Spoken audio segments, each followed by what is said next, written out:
نحمده ونصلي على رسوله الكريم أما بعد فأعوذ بالله من الشيطان الرجيم بسم الله الرحمن الرحيم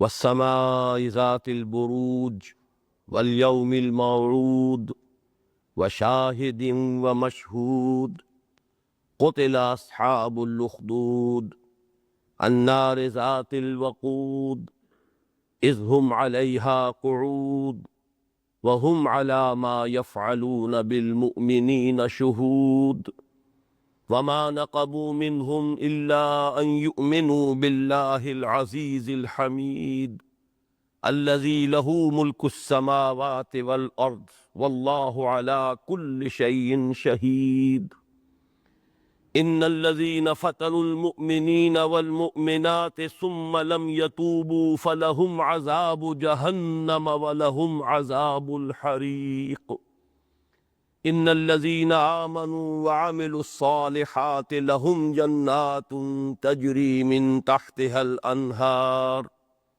ذلك الفوز الكبير إن بطش ربك لشديد إنه هو يبدئ ويعيد وهو الغفور الودود ذو العرش المجيد فعال لما يريد هل أتاك حديث الجنود فرعون وثمود بل الذين كفروا في تكذيب والله من ورائهم محيط بل هو قرآن مجيد في لوح محفوظ صدق الله العظيم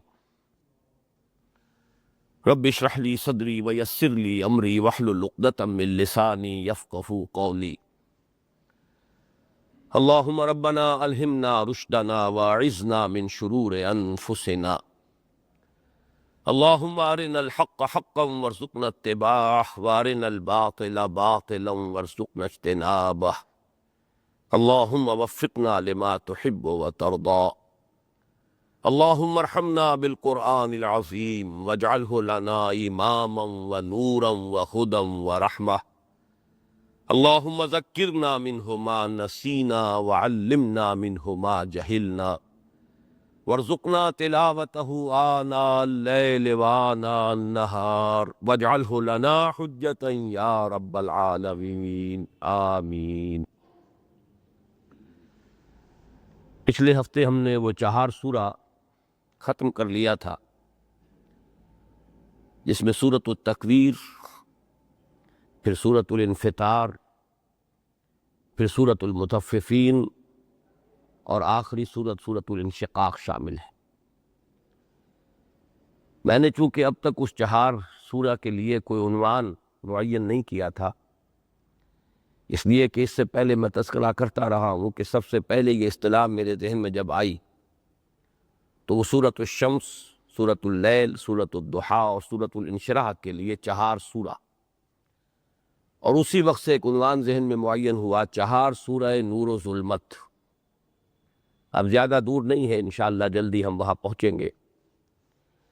اس 4 سورہ کے لیے آج میں نے غور کیا تو مناسب ترین عنوان ہے 4 سورہ جزا و سزا۔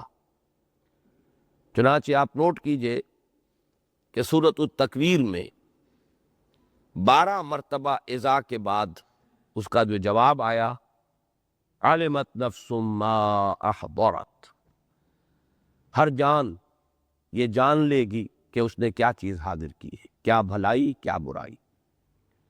اگلی صورت میں ذرا بات کو کھولا گیا، علمت نفس ما قدمت واخرت، ذرا سی بات مزید کھلی، ہر جان یہ جان لے گی، ہر شخص، ہر انسان، اس پر یہ واضح ہو جائے گا اس نے کیا آگے بھیجا، کیا پیچھے چھوڑا، یا کیا آگے کیا کیا پیچھے کیا۔ لیکن اس کے ساتھ ہی بات آ گئی ابرار اور فجار، ان الابرار لفی نعیم و ان الفجار لفی جحیم۔ اس سے اگلی صورت میں آئیے، اب وہی لفظ ہے ابرار اور فجار، اس کے ساتھ اضافہ ہوا ایک لفظ کتاب کا، کلا ان کتاب الفجار لفی سجیل، کلا ان کتاب الابرار لفی علیین. پھر سجین کیا ہے، علیین کیا ہے، اس میں مزید وضاحت آ گئی. اس کتاب کے حوالے سے نوٹ کیجئے، اب ایک لفظ کا اضافہ ہوا ہے ابرار اور فجار پر، کتاب کا، کتاب الابرار، کتاب الفجار. اب اسی کتاب کا حوالہ ہے اگلی صورت میں، سورۃ الانشقاق میں، فَأَمَّا مَنْ أُوتِيَ كِتَابَهُ بِيَمِينِهِ فَسَوْفَ يُحَاسَبُ حِسَابًا يَسِيرًا وَيَنْقَلِبُ إِلَىٰ أَهْلِهِ مَسْرُورًا وَأَمَّا مَنْ أُوتِيَ كِتَابَهُ وَرَاءَ ظَهْرِهِ فَسَوْفَ يَدْعُو ثُبُورًا وَيَصْلَىٰ سَعِيرًا إِنَّهُ كَانَ فِي أَهْلِهِ مَسْرُورًا. تو معلوم ہوا کہ واقعتاً یہ چاروں صورتیں جو ہیں بڑی تدریج کے ساتھ ایک مضمون کی تکمیل کر رہی ہیں. اس میں جو بات رہ گئی تھی آج نوٹ کرا رہا ہوں کہ ایک تو یہ جو آخری دو صورتیں تھیں اس کی، پچھلی دو صورتیں اس چہار سورے کی، ان میں جو لفظ مشترک ہے وہ لفظ کتاب ہے، اور یہ گویا کہ ان دونوں کو جوڑ رہا ہے. وہ نسبت زوجیت جو ہے اس کتاب اعمال نامے کے حوالے سے، جس کے ضمن میں ایک بات جو میں نے کہی اس کو میں پھر دہرا رہا ہوں، اس پر الحمدللہ کہ مزید انشراح ہو رہا ہے، اور وہ یہ کہ یہ کتاب در حقیقت روح انسانی ہے، اسی پر اثرات واقع ہوتے رہتے ہیں، اسی میں نیکیوں کے راست بازی اور راست فکر صحیح عمل، اس کے انوار جذب ہوتے ہیں روح کے اندر، وہی کتاب ہے اصل. اور برے اعمال کے اثرات اور داغ پڑتے رہتے ہیں اسی روح کے اوپر، وہی کتاب ہے. البتہ یہ ہے کہ جیسے پچھلی مرتبہ ایک صاحب نے سوال کیا تھا کہ ایک طرف آپ کہتے ہیں کہ یہ روح ہے، دوسری طرف یہ کہ اس میں آپ کتاب اعمال نامہ دیا جائے گا، تو الحمدللہ کہ فوری طور پر ذہن میں جو بات آ گئی تھی، اس لیے اس وقت دہرا رہا ہوں کہ یہ ریکارڈ بھی ہو جائے، اس لیے کہ بات کے سوال جواب میں تو باتیں جو ہے ریکارڈ میں نہیں آتی، کہ سورہ بنی اسرائیل کی ایک آیت نے اس عقدے کو حل کر دیا. وَكُلَّ إِنسَانٍ أَلْزَمْنَاهُ طَائِرَهُ فِي عُنُقِهِ وَنُخْرِجُ لَهُ يَوْمَ الْقِيَامَةِ كِتَابًا يَلْقَاهُ مَنْشُورًا اقرأ كِتَابَكَ كَفَىٰ بِنَفْسِكَ الْيَوْمَ عَلَيْكَ حَسِيبًا. اس کو یوں سمجھیے کہ اگرچہ کسی جج نے فیصلہ لکھا ہوتا ہے فائل کے اوپر، لیکن آپ وہاں سے مصدقہ نقول حاصل کرتے ہیں نا، تاکہ آپ اپیل کر سکیں. آپ کا وکیل جاتا ہے، نقل لے لیتا ہے. اسی طریقے سے بہت بڑا کمپیوٹر ہے، اس میں نہ معلوم کیا کچھ ریکارڈڈ ہے، لیکن آپ اس میں سے پرنٹ نکالتے ہیں، کسی خاص چیز کا پرنٹ نکال کر آپ دے دیتے ہیں کہ فلاں نام کے حوالے سے یہ ہے، فلاں پتہ یہ ہے، فلاں ڈیٹا یہ ہے. اس کمپیوٹر میں وہ سب کچھ ہے. تو یوں سمجھ میں آتی ہے بات کہ جو سورہ کہف کی آیت کے حوالے سے میں نے عرض کیا ہے بارہا کہ وہ کوئی بہت ہی جائنٹ قسم کا کمپیوٹر ہے، جس کو کہا گیا وَوُضِعَ الْكِتَابُ. میدان حشر میں وہ سپر کمپیوٹر لا کر رکھ دیا جائے گا، اور ایک ایک شخص کا بٹن دبانے کی بات ہوگی، اور اس کی پوری زندگی کی ریل اور اس کا ایک ایک قول، ایک ایک عمل، ایک ایک فعل جو ہے وہ سامنے آ جائے گا. تو اسی کو فرمایا ہے کہ وہ کتاب تو تمہارے اندر ہے، تمہارے گردن کے ساتھ چپکی ہوئی ہے. یہ روح کہاں ہے؟ قلب میں ہے. قلب کہاں ہے؟ گردن کے ساتھ گویا کہ لٹکی ہوئی یہ شے ہے. ایک پرندہ ہے کہ جو اس پنجرے کے اندر بند ہے، اسی لیے طاق بھی اس کو کہا گیا ہے. اور ہماری یہ جو پسلیاں ہیں، اس کو اگر آپ تصور کریں تو یہ پنجرہ ہے جس میں وہ قلب ہے. یہ قلب جو ہے یا دمکتا ہوا روشن ستارہ ہے. کوكب دری یوقد من شجرۃ مبارکۃ زیتونۃ. اگر اس میں نور ایمان ہے تو یہ دمکتا ہوا ستارہ ہے، نہیں تو یہ کوئلے کی طرح جلا بھنا بیچارہ، اس کے اوپر جو ہے داغ پڑ پڑ کے، جیسے کہ حضور نے فرمایا، سیاہ ہو گیا قلب اور بند ہو گیا قلب. اب اس میں کوئی خیر داخل ہو ہی نہیں سکتا، نہ اس میں سے کوئی خیر برآمد ہو سکتا ہے، بند. اس پر مہر کر دی جاتی ہے اللہ کی طرف سے. تو یہ تو ہمارے اندر موجود ہے، البتہ اس کی نقل نکالی جائے گی. وہ نقول ہیں، وہ کمپیوٹر کے بٹن سے ایک ایک انڈیویجول کا علیحدہ علیحدہ جو ہے وہ اعمال نامہ سامنے آ جائے گا، یا ہماری روح میں جو کچھ مرتسم ہے اس کی ایک کاپی جو ہے آپ کو دے دی جائے گی. یہ ماسٹر کاپی ہے، ٹیپ ریکارڈ سے آپ نے تیار کی ہے، اس سے 1000 کاپیاں تیار ہوتی ہیں. تو وہ کاپی تیار ہو جائے گی جو اس انڈیویجول کو دے دی جائے گی اتمام حجت کے لیے. اقرا کتابک، خود پڑھ لو بھائی اپنا اعمال نامہ. کفا بنفسک الیوم علیک حسیبا، آج تم خود کافی ہو، کوئی اور شہادتوں کی ضرورت نہیں، کوئی اور گواہوں کی ضرورت نہیں. تم خود اپنا حساب کر لو، اپنا ڈیبٹ کریڈٹ دیکھ لو، تم اپنا حساب خود کر سکتے. تو یہ اس سے وہ بات جو ہے بہت ہی یوں سمجھیے کہ مبرہن ہو کر اور بہت واضح ہو کر سامنے آئی. آخری بات سورۃ الانشقاق کا اگرچہ درس جو ہے پچھلے ہفتے 2 گھنٹے 20 منٹ کا ہو گیا تھا، اور میں معذرت خواہ ہوں، میں سمجھتا ہوں کہ یہ معذرت میری طرف سے ڈیو ہے آپ حضرات کے لیے، لیکن ابھی ایک ایک بات میں اس سورہ مبارکہ میں جو 2 یونیورسل ٹروتھس آئے ہیں، وہ میں نے عرض کیا تھا کہ وہ سورت اس اعتبار سے ہم کہہ سکتے ہیں کہ 2 سورتوں کا مجموعہ ہے۔ قرآن میں کہیں کہیں ایسا ہے کہ 2 سورتیں مل کر ایک سورت بنتی ہیں مانن، جیسے کہ آگے چل کر یہ بات سامنے آئے گی کہ سورۃ الضحیٰ اور سورۃ الانشراح، حضرت عبداللہ ابن مسعود رضی اللہ تعالی عنہ اس کو ایک ہی سورت قرار دیتے تھے اور ایک ہی رکعت میں پڑھتے تھے بلا فصل۔ یہ بات آگے آ جائے گی، اگرچہ ہیں 2 صورتیں، وہ جو مصحف ہے حقیقت یہی ہے، لیکن غالباً ان کی رائے کا مطلب یہ تھا کہ ان کا مضمون اتنا ایک دوسرے سے متصل ہے کہ انہیں ایک صورت قرار دیا جا سکتا ہے۔ اس کے برعکس بعض صورتیں ہیں کہ جو 2 صورتیں ہیں ایک صورت کے اندر، معنی کے اعتبار سے صورت تو وہی ہے۔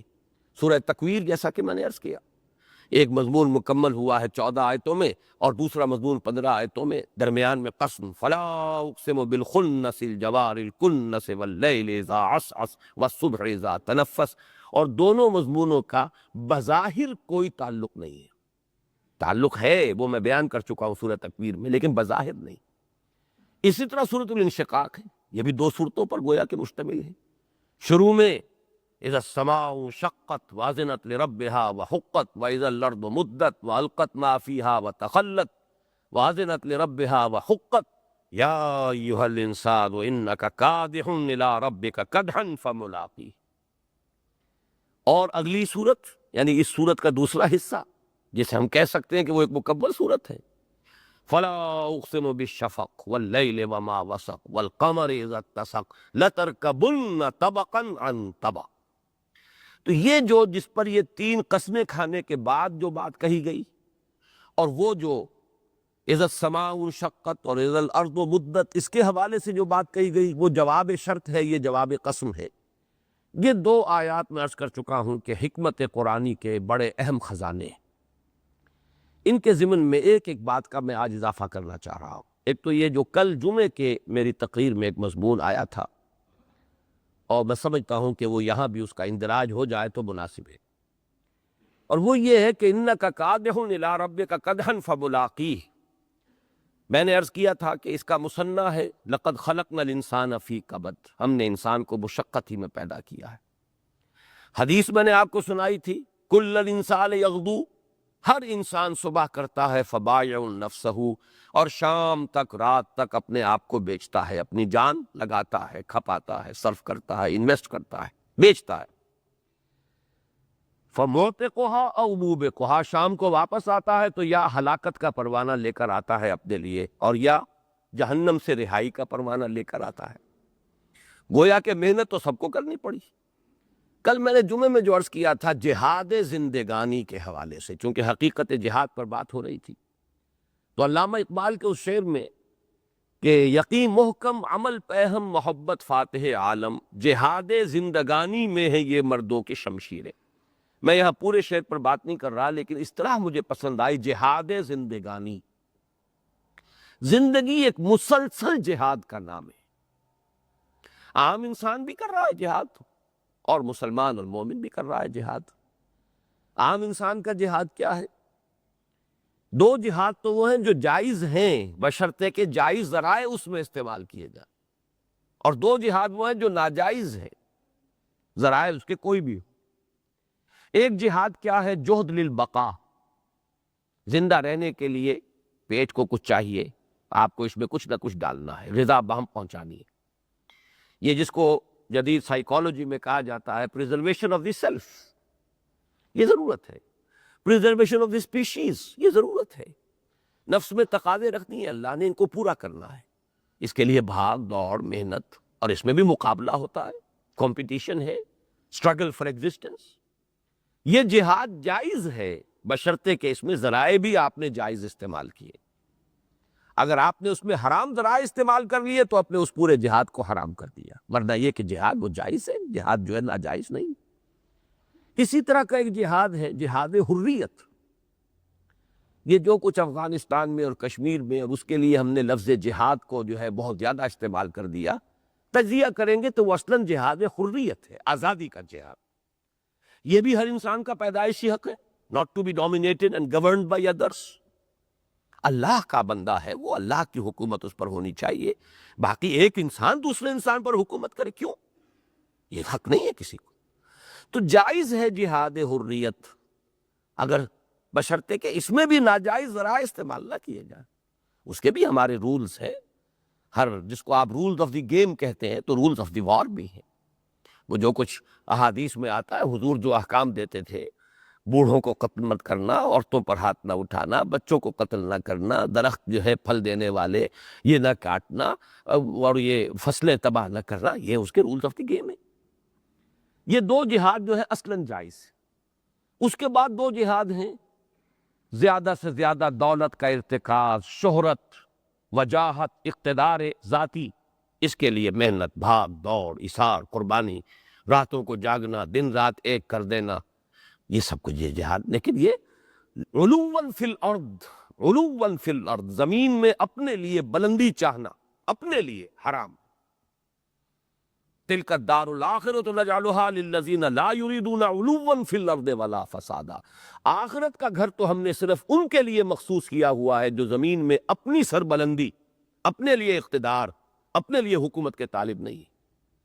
اللہ کی سربلندی کے لیے کوشاں ہونا اور بات ہے، اللہ کے دین کی سربلندی کے لیے کوشاں ہونا اور بات ہے۔ ذاتی اقتدار اور ذاتی طاقت اور ذاتی شہرت اور ذاتی وجاہت کے لیے جہاد کرنا حرام۔ تلک الدار الآخرۃ نجعلھا للذین لا یریدون علواً فی الارض ولا فسادا۔ اپنے ذاتی اگر آپ مقصد کے لیے کر رہے ہیں تو فساد پیدا کر رہے ہیں سبھی۔ اور اسی طریقے سے اجتماعی سطح پر اپنی قومی عظمت، ہماری قوم کی ڈومینیشن ہو، ہمارے ملک کا جو ہے وہ بول بالا ہو جائے دنیا کے اندر، دوسروں پر ہم ڈومینیٹ کریں، یہ بھی حرام ہے۔ بہرحال یہ چار جہاد تو ہے، عام انسان بھی کرتے ہیں، لیکن جو اصل اسلام کے جہاد ہیں، جو ایمان کے جہاد ہیں، وہ میں نے 5 گنوائے کر۔ سب سے پہلا جہاد ہے تلاش حقیقت کا جہاد۔ اس گنبد بیدر میں انسان جب آنکھ کھولتا ہے شعور کی، اب اسے حقیقت کی تلاش کرنی ہے۔ حقیقت کیا ہے؟ میں کون ہوں؟ یہ دنیا کیا ہے؟ کائنات کیا ہے؟ میری زندگی کی حقیقت کیا ہے؟ خیر کیا ہے؟ شر کیا ہے؟ علم کیا ہے؟ یہ ساری چیزیں آپ کو معلوم کرنی۔ یہ جہاد حقیقت ہے جس کا نتیجہ ایمان۔ اب ایمان حاصل ہو گیا، اب اس ایمان کی گہرائی اور گیرائی، ایسا ایمان حاصل کرنا کأنک تراہ فإن لم تکن تراہ فإنہ یراک، ایسا ایمان گویا کہ تم اللہ کو دیکھ رہے ہو، اور اگر تم نہیں دیکھتے ہو تو اللہ تو تمہیں دیکھ رہا ہے۔ اس کے لیے جہاد کرنا پڑے گا، ایمان کے لیے جہاد۔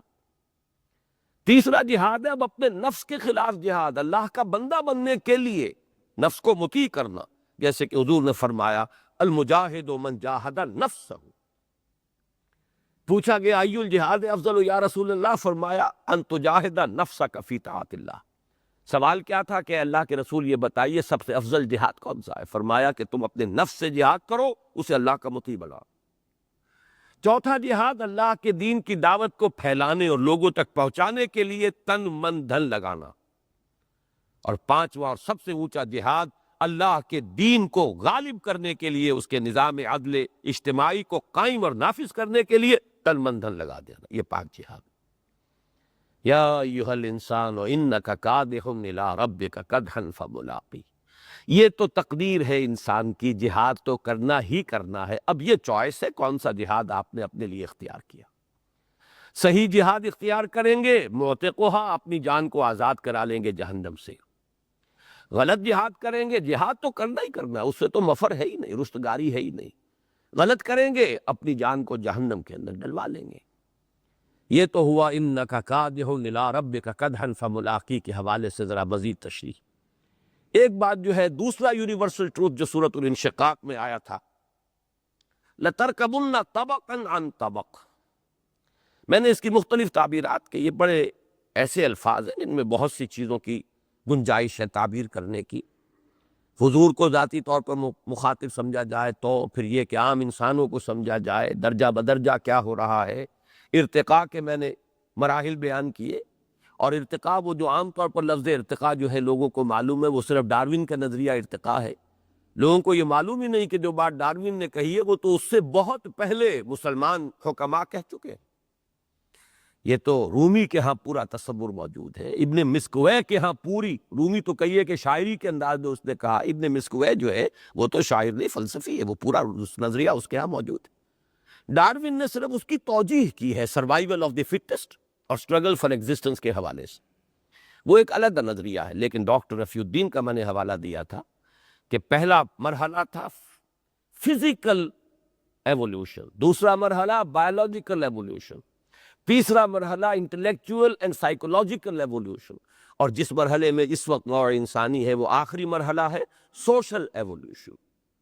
جو نظام محمد عربی صلی اللہ علیہ وسلم نے 1400 برس قبل دیا تھا وہ تمام دنیا پر جب قائم ہو جائے گا that will be the end. اور یہاں جو بھی خبریں ہیں جو حضور نے دی ہیں ان کی مطابقت ہو جاتی اس فلسفے کے ساتھ کہ اس دنیا کے خاتمے سے پہلے پورے کرۂ ارضی پر اللہ کا دین غالب ہو کر رہے گا۔ دیٹ از دی گول، وہ ہے آخری منزل جس کی طرف کہ نوع انسانی کشاں کشاں جا رہی ہے۔ اس میں کتنے پٹ فالز ہیں، کتنے خطرات ہیں، کتنی سزائیں ملیں گی، کتنے اپس اینڈ ڈاؤنز ہیں، یہ علیحدہ بات ہے، لیکن یہ جا رہا ہے انسان۔ ہر کو جا بینی جہان رنگ و بو، آنکھ از خاکش بروید آرزو، یا ز نور مصطفیٰ اورا بہاش، یا ہنوز اندر تلاش مصطفیٰ۔ اس میں جو اضافہ کرنا چاہتا تھا وہ یہ ہے، یہ میرا ذہن منتقل ہوا کیونکہ انہی دنوں میں اپنے ایک مضمون پر نظر ثانی کر رہا تھا جو 17 سال قبل میں نے لکھا تھا، امت مسلمہ کا عروج و زوال، اور اب جو ایک احیائی عمل پوری یعنی امت مسلمہ میں پورے عالم اسلام میں جاری ہے، اس کے بارے میں اپنے کچھ مشاہدات میں نے بیان کیے تھے۔ وہاں میں نے اسی آیت کو کوٹ کیا تھا، اور وہ اس حوالے سے کہ جو کام محمد عربی صلی اللہ علیہ وسلم نے 20 برس میں کر کے دکھا دیا تھا، اگر کوئی اور شخص یہ سمجھتا ہے کہ یہ 20 ہی برس میں دوبارہ ہو سکتا ہے تو اس سے بڑا احمق کوئی نہیں۔ یہ تو ایک معجزہ تھا، اللہ کی ایک خاص مشیت تھی، اللہ کا ایک خاص فیصلہ تھا، اللہ کو اتمام حجت کرنا تھا نوع انسانی پر کہ یہ نظام ہے، دیکھ لو، یہ نہیں ہے کہ تمہیں اس کی خبر نہ دی گئی ہو، اور قائم کر کے دکھایا ہمارے بندے محمد نے صلی اللہ علیہ وسلم، اس کا عملی نمونہ پیش کرتے۔ اب جو ہے یہ درجہ بدرجہ ہی یہ ارتقا ہوگا، اس میں کئی مراحل آئیں گے، مختلف تحریکیں جو بھی کام کر رہی ہیں وہ اس پر قناعت کریں کہ جو بھی اللہ تعالی ہمیں اس عمل کو ذرا ایک درجہ آگے بڑھانے کی توفیق دے دے وہ بھی ہمارے لیے بہت بڑی کامیابی۔ لیکن یہ کہ اگر سر میں ایک خناس پیدا ہو جائے کہ کرنا ہے مرنے سے پہلے پہلے ضرور، تو پھر آدمی ادھر ادھر دائیں بائیں شارٹ کٹ فلاں، کوئی یہ حرکت کوئی وہ تدبیر، الٹی سیدھی جو ہے وہ تجویزیں جو ہے اختیار کرتا ہے اور کیے دھرے پر بھی پانی پھیر لیتا ہے۔ لَتَرْكَبُنَّ طَبَقًا عَنْ طَبَقٍ، اور میں نے اس میں عرض کیا ہے کہ 2 مراحل پر سے 2 سیڑھیوں پر سے امت مسلمہ چڑھ آئی ہے، گزر آئی ہے۔ پہلا مرحلہ جو پوری جو دنیا میں یورپین امپیریلزم کی غلامی آ گئی تھی مسلمانوں پر، پہلے وہ دور ختم ہوا، براہ راست غلامی، عسکری غلامی ختم ہوئی، اگرچہ ذہنی غلامی، علمی غلامی، تہذیبی غلامی، معاشی غلامی، یہ سارے بندھن باقی ہیں، لیکن یہ کہ وہ جو بدترین غلامی تھی براہ راست امپیریلسٹ پاورز جو ہیں ان کے غلام ہونے کی، وہ ختم ہوا۔ دوسرا مرحلہ یہ تحریک الاخوان المسلمون، جماعت اسلامی، تبلیغی جماعت، مسجومی پارٹی، عباد الرحمن، اور نہ معلوم سعید نورسی کی تحریک جو ہے ترکی میں، عباد الرحمن یہ لبنان میں، یہ بہت سی تحریکیں اٹھی، اگرچہ تاحال کہیں کسی کو کامیابی نہیں ہو سکی، لیکن اس کے یہ معنی نہیں ہے کہ کام کوئی نہیں ہوا۔ لاکھوں نوجوان ہیں آج موٹیویٹڈ ہیں، ان میں جذبہ ہے، وہ کام کرنا چاہتے ہیں، ٹھیک ہے، یہ درجہ بدرجہ ہی انکشاف ہوگا۔ یہ انقلابی پروسیس جو ہے یہ پورے طور پر ابھی واضح نہیں تھا کہ اس کا عمل کیا ہے، ایک جذبہ ہے، ایک امنگ ہے، انقلاب برپا کرنا کیسے ہوگا، اس کے مراحل کیا ہے، ہر مرحلے کے کیا تقاضے ہیں، پہلے مرحلے سے دوسرے تک جانے کے لیے کیا چیز ہے، پری ریکویزٹ کیا ہے کہ اس کو کر لیا ہو تو اگلا قدم بڑھائیں، یہ تمام چیزیں ہیں کہ جو درجہ بدرجہ منکشف ہو رہی ہیں۔ لَتَرْكَبُنَّ طَبَقًا عَنْ طَبَقٍ، اس آیہ مبارکہ کو اس حوالے سے بھی ذہن میں رکھنا چاہیے، اس لیے کہ انہی دنوں میں نے اپنے اس مضمون پہ جب نظر ثانی کی تو وہاں یہ آیہ مبارکہ میں نے کوٹ کی۔ بس اب آگے چلیے سورۃ البروج۔ پہلی بات یہ نوٹ کر لیجئے کہ وہ 4 سورہ جو ختم ہوا سورہ انشقاق پر، اس کے بعد 3 جوڑے ہیں سورتوں کے بالکل نمایاں۔ پہلا جوڑا یہ ہے وَالسَّمَاءِ ذَاتِ الْبُرُوجِ وَالسَّمَاءِ وَالطَّارِقِ، پھر سورۃ الاعلیٰ، سورۃ الغاشیہ، پھر سورۃ الفجر، سورۃ البلد۔ یہ 3 جوڑے 6 سورتیں آئیں گی، پھر آئے گا وہ 4 سورہ نور و ظلمت۔ یہ جو جوڑا ہے سورہ بروج اور سورہ طارق، ان کے مابین کیا ہے نسبت زوجیت کی بنیاد کیا ہے، کیا مشابہتیں ہیں، کس اعتبار سے یہ مضمون کی تکمیل کرتے ہیں، میں اس وقت زیادہ آپ کے ذہن کو بوجھل نہیں کرنا چاہتا، یہ بعد میں دوران درس بات واضح ہو جائے گی، بلکہ بہتر یہ ہے کہ جب دونوں صورتوں کا مطالعہ کر لیں تو پھر گویا کہ نگاہ بازگشت ڈالیں گے کہ ان دونوں میں کیا چیزیں مشترک تھیں، مشابہت کے پہلو کیا تھے، کمپلیمنٹری کس اعتبار سے ایک دوسرے کے ساتھ ہیں۔ یہ ایک بات جو بالکل نمایاں ہے، ایک ہی قسم سے شروع ہو رہی ہے بات، وَالسَّمَاءِ ذَاتِ الْبُرُوجِ وَالسَّمَاءِ وَالطَّارِقِ، اور نوٹ کر لیجئے کہ اس سے پہلے کا یہ جو اِذَا السَّمَاءُ انشقت، اِذَا السَّمَاءُ انفطرت، تو پچھلے جو 4 سورے کے ساتھ بھی ان کا ایک ربط قائم ہوتا ہے، وہاں پر وہ چیزیں آئی تھی اذا کے ساتھ، یہاں آئی ہے قسم کی شکل میں، وَالسَّمَاءِ ذَاتِ الْبُرُوجِ، قسم ہے اس آسمان کی جو برجوں والا ہے، وَالسَّمَاءِ وَالطَّارِقِ، قسم ہے آسمان کی اور رات کے وقت آنے والے کی، باقی اس کی وضاحت جو ہے بعد میں ہوگی۔ البتہ سورۃ البروج کے بارے میں جو اہم بات شروع میں نوٹ کر لیجئے، وہ اس کا مضمون یا عمود ہے، اور یہ اس اعتبار سے کہ اس کے حوالے سے آج ایک اہم بات جس کی طرف میرا ذہن پہلی مرتبہ منتقل ہوا ہے، اور میرے اس جملے سے خام خواہ کوئی بے چینی جو تشویش پیدا نہ ہو، یہ در حقیقت مظہر ہے خود محمد الرسول اللہ صلی اللہ علیہ وسلم کے فرمان مبارک کا۔ قرآن کے بارے میں حضور کا فرمان یہ ہے کہ لا تنقضی عجائبہ ولا یشبع منہ العلماء ولا یخلق عن کثرت الرد، اس قرآن کے عجائب کبھی ختم نہیں ہو گئے۔ کوئی شخص جو ہے یہ نہیں کہہ سکتا کہ بس اب میرا علم مکمل ہو گیا ہے، نئے نئے، جیسے کہ ایک کان ہے ہیرے کی، نکالتے جائیے ہیرے، وہ کان ختم ہونے والی نہیں ہے، اور نکالتے رہیں گے۔ یہ تو آپ کی ہمت ہے، آپ کی اپنی محنت ہے، کتنی غواصی کرتے ہیں، سمندر میں تو موتی بھرے پڑے، یہ تو اب یہ کہ غوطہ زنی کرنے والا کتنی محنت کرتا ہے۔ قرآن میں ہو غوطہ زن ہے برد مسلمان، تو یقیناً آتے ہیں غیب سے یہ مضامی خیال میں، اور غالب سریر خامہ نوائے سروش ہے، یہ شعر بھی آج میرے ذہن کے اوپر آیا ہے، اس کا بھی میں ایک حوالہ بعد میں دے دوں گا کہ کس حوالے سے یہ شعر مجھے یاد آیا ہے غالب کا۔ حالانکہ میں کوئی غالب کا تو میں کبھی بھی کوئی طالب علم عثمانی میں رہا ہی نہیں، میں نے اس کا کبھی پورا دیوان آج تک شروع سے آخر تک پڑھا ہی نہیں ایک مرتبہ بھی، لیکن یہ کہ اشعار جو منتقل ہو جاتے ہیں، کچھ سنے سنائے ہیں، ادھر ادھر پڑھے ہوئے ہیں، وہ کس حوالے سے آج یہ شعر آیا وہ میں بعد میں عرض کروں گا۔ لیکن آج میں ایک بات آپ سے عرض کر رہا ہوں کہ میں نے سوچا اس سورہ مبارکہ کا مضمون کیا ہے، اور یہ جو ایک ہم گروپ پڑھ رہے ہیں اس کا کہ اصل مضمون ہے آخرت، جزا و سزا۔ پچھلا 4 سورہ تو بالکل یوں سمجھیے کہ ان ٹیون ہے، وہ بالکل اسی کے ساتھ ہم آہنگ ہے، وہی مضمون ہے پورے گروپ کا، بلکہ 2 گروپوں کا، سورہ قاف سے لے کے آخر تک تو مضمون ایک ہی ہے۔ لیکن اس سورہ مبارکہ کا ایک معین مضمون اور ہے، اور وہ ہے فتنہ، اہل ایمان کے لیے فتنہ جو اس دنیا میں، یعنی آزمائش، کسوٹی جس پر ان کو رگڑا جاتا ہے، اللہ امتحان لیتا ہے، آزمائشوں میں ڈالتا ہے۔ اس فتنے کے بارے میں ہمارے منتخب نصاب میں جو مطالعہ قرآن حکیم کا منتخب نصاب ہے، اس میں اہم ترین سورت سورۃ العنکبوت اور اس کے پہلے رکوع کی 13 آیتیں، اور فتنے کے اعتبار سے نوٹ کر لیجئے فتنے کی 3 نسبتیں ہیں۔ اللہ لوگوں کو فتنے میں ڈالتا ہے، یعنی اللہ امتحان لیتا ہے، لوگ لوگوں کو فتنوں میں ڈالتے ہیں۔ ابو جہل نے فتنے میں ڈالا ہوا ہے، آل یاسر کو ستا رہا ہے ابو جہل، گویا کہ یہاں فتنہ میں مبتلا کرنے والا ابو جہل ہے، اور لوگ خود اپنے آپ کو فتنوں میں ڈالتے ہیں، کس معنی میں کہ انہیں مال اور اسباب سے محبت زیادہ ہو گئی ہے، وَلَٰكِنَّكُمْ فَتَنْتُمْ أَنفُسَكُمْ، تم نے اپنے آپ کو اپنے ہاتھوں فتنے میں ڈالا، اس لیے کہ المال والبنون زینت الحیات الدنیا، یہ فتنہ ہے، جان لو کہ یہ مال اور اولاد کیا ہے، انما اموالکم واولادکم فتنہ۔ اب اس کی محبت اگر تمہارے دل میں جتنی جائز ہے اس سے زائد ہو گئی، تم گویا کہ تم نے اپنے آپ کو اپنے ہاتھوں فتنے میں ڈال دیا۔ اب یہ کہ تو فتنے کی 3 نسبتیں ہو گئی، لیکن ایک فتنہ جو پرسیکیوشن، تشدد، تعذیب، اہل ایمان کو ستایا جانا، ان کو ہلاک کر دینا، شہید کر دینا، جس کے لیے کہ واقع آتا ہے کہ سن 5 میں جب پرسیکیوشن شدید ہوئی ہے، سن 5 ہجری نہیں، سن 5 نبوی، آغاز وحی کے بعد 5واں برس مکے کے دور مکی میں جب بہت شدید پرسیکیوشن شروع ہوئی ہے صحابہ کرام کی، تعذیب المسلمین، یہ گویا کہ ایک عنوان بنتا ہے سیرت کی کتابوں میں، جن میں کہ وہ بڑی ہمارے پاس موجود ہیں، وہ واقعات ہیں حضرت بلال کے ساتھ جو کچھ ہوا، حضرت خباب بن الارت کے ساتھ جو کچھ ہوا۔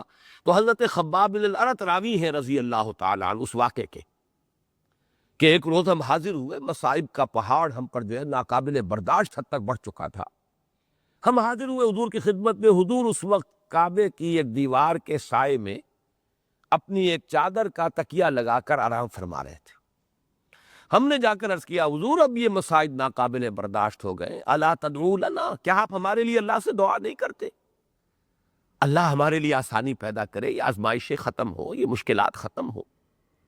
تو حضور نے اظہار ناراضگی فرمایا، آپ کے چہرہ پہ غضب کے اور غصے کے آثار ہوئے، اور آپ اٹھ کر بیٹھ گئے، اور آپ نے فرمایا خدا کی قسم تم بہت جلدی مچا رہے ہو، تم سے پہلے لوگوں کا تو حال اس سے کہیں زیادہ سخت ہوا۔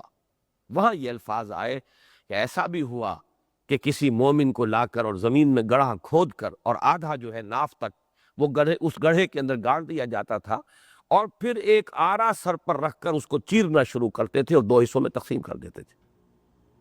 ایسا بھی ہوتا تھا کہ لوہے کی کنگھیوں سے، ہڈیوں پر سے گوشت کھرچ دیا جاتا تھا، اور ایسا بھی ہوا ہے کہ آگ کے الاؤ جلا کر زندہ لوگوں کو اس میں جھونک دیا گیا ہے، پھر بھی وہ صبر کرتے رہے۔ تم پر تو ابھی اتنی مصیبت آئی نہیں، تم ابھی سے جلدی بچا رہے۔ مجھے وہ شعر یاد آ رہا ہے،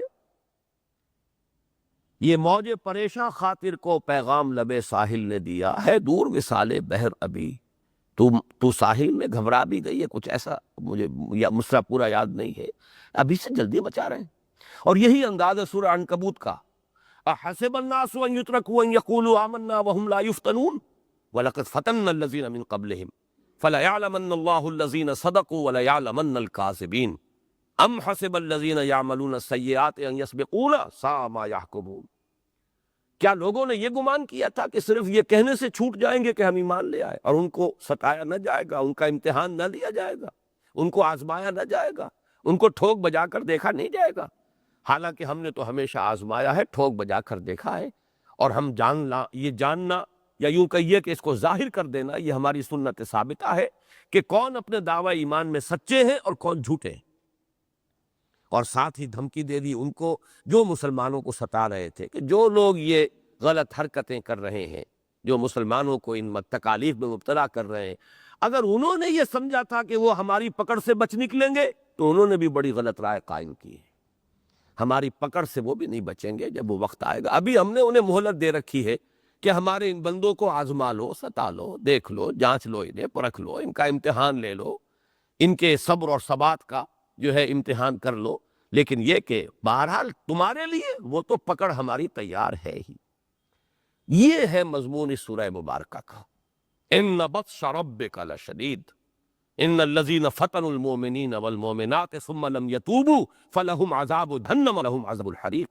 یقیناً جن لوگوں نے اہل ایمان مردوں اور عورتوں کو فتنوں میں ڈالا، ستایا، آزمائش میں ڈالا، اگر ان کے لیے اور پھر توبہ نہیں کی، اگر تو اس کے بعد توبہ کی، ایمان لے آئے، تو ایمان لے آنا جو ہے وہ سارے گناہوں کا کفارہ بن جاتا ہے، لیکن توبہ نہیں کی تو وہ جان لے کہ ان کے لیے جہنم کا عذاب ہے، اور وہ عذاب ہے جو جلا کر انہیں کوئلہ بنا دے گا، حریق۔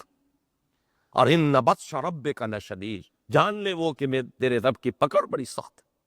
یہ مضمون کہ جو سورہ عنکبوت کے پہلے رکوع کا ہے، اور پھر اس کے بعد مدنی صورتوں میں بڑی کثرت سے آیا یہ مضمون، مکی صورتوں میں اتنا زیادہ نہیں ہے۔ اصل میں مدنی صورتوں کے اندر پھر یہ مضمون ابتلا، آزمائش، فتنہ، امتحان، اللہ تعالیٰ دیکھ لینا چاہتا ہے، دودھ کا دودھ پانی کا پانی علیحدہ کر دینا چاہتا ہے، وَلِيُمَحِّصَ مَا فِي قُلُوبِكُمْ، تمہارے دلوں کو بھی جانچ لینا چاہتا ہے، کتنا کچھ کھوٹ ہے، کتنی کچھ اس کے اندر سچائی ہے، اور تمہیں علیحدہ کر دینا چاہتا ہے کہ جو لوگ مومن ہیں وہ علیحدہ ہو جائیں، جو منافق ہیں علیحدہ ہو جائیں، اور یہ بغیر آزمائش کے امتحان کے کیسے ہوگا؟ تو یہ مضمون اصلاً تو ہے مدنی صورتوں کا. مکی صورتوں میں سورہ عنکبوت میں یہ بہت وضاحت سے آیا، اور یہ پوری صورت اسی مضمون پر ہے. اب آئیے وہ نقطہ جس کی طرف آج ذہن منتقل ہوا کہ قرآن مجید میں مضامین کو اللہ نے اس طریقے سے منتشر کر دیا ہے. یہ مضمون یہاں بھی آ گیا، یہ مضمون وہاں بھی آ گیا. وہ 20ویں پارے کا اختتام ہے، یہ 30واں پارہ ہے. یہ مضامین اس لیے ڈسپرس کر دیے گئے ہیں. اصل میں تو لفظ استعمال کرنا چاہتا تھا قرآن مجید میں مضامین منتشر کر دیے گئے، لیکن یہ لفظ اردو میں اچھے سینس میں استعمال نہیں ہوتا. منتشر ہو جانا، نشر کے معنی پھیل جانا. یہ جو ڈسپرسل انگریزی میں کہتے ہیں آپ، ان مضامین کو مختلف حصوں میں، تاکہ ایک انسان تلاوت کرتا ہے، ایک مہینے میں فرض کیجیے ایک شخص قرآن مجید کی تلاوت کرتا ہے، تو یہ مضامین کچھ وقفے کے بعد تمام مضامین دہرا کر سامنے آتے رہیں. یہ نہ ہو کہ پھر وہ مضمون ایک مہینے کے بعد ہی آئے. اگر یہ یکجا ہو گئے ہوتے مضامین تو گویا کہ پھر وہ مضمون آتا، پھر ایک مہینے کے بعد وہ مضمون آتا. اگر کوئی شخص ایک ہفتے میں قرآن ختم کر رہا ہے تو ایک ہفتے میں یہ تمام مضامین جو ہے مختلف ایام کے اندر، کہیں تفصیل سے، کہیں اجمال سے، کہیں ایک پہلو سے، کہیں دوسرے پہلو سے، اس لیے کہ اصل چیز جو مطلوب ہے وہ تذکیر ہے.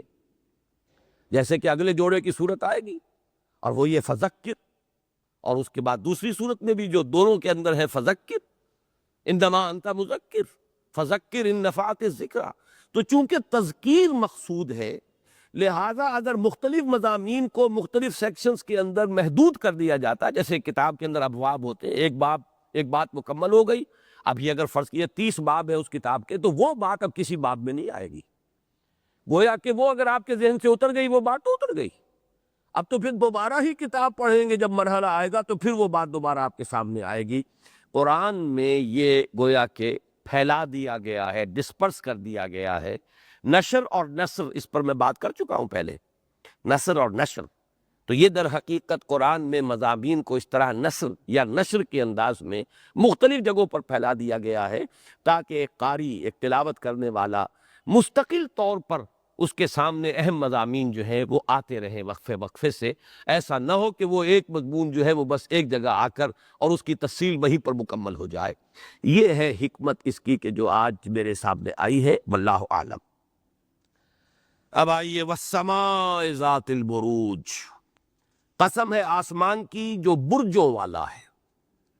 اس سے مراد کیا ہے اس کو سمجھ لیجئے. پہلی بات تو یہ کہ برجا اور برزا، یہ فقہ اللغہ کے اعتبار سے یہ ایک اہم نقطہ نوٹ کر لیجئے. جیسے میں نے اس سے پہلے عرض کیا تھا کہ جن الفاظ کے 6 حرفی مادے مشابہ ہوتے ہیں، قریب ہوتے ہیں، ان کے مفہوم میں بھی قرب ہوتا ہے.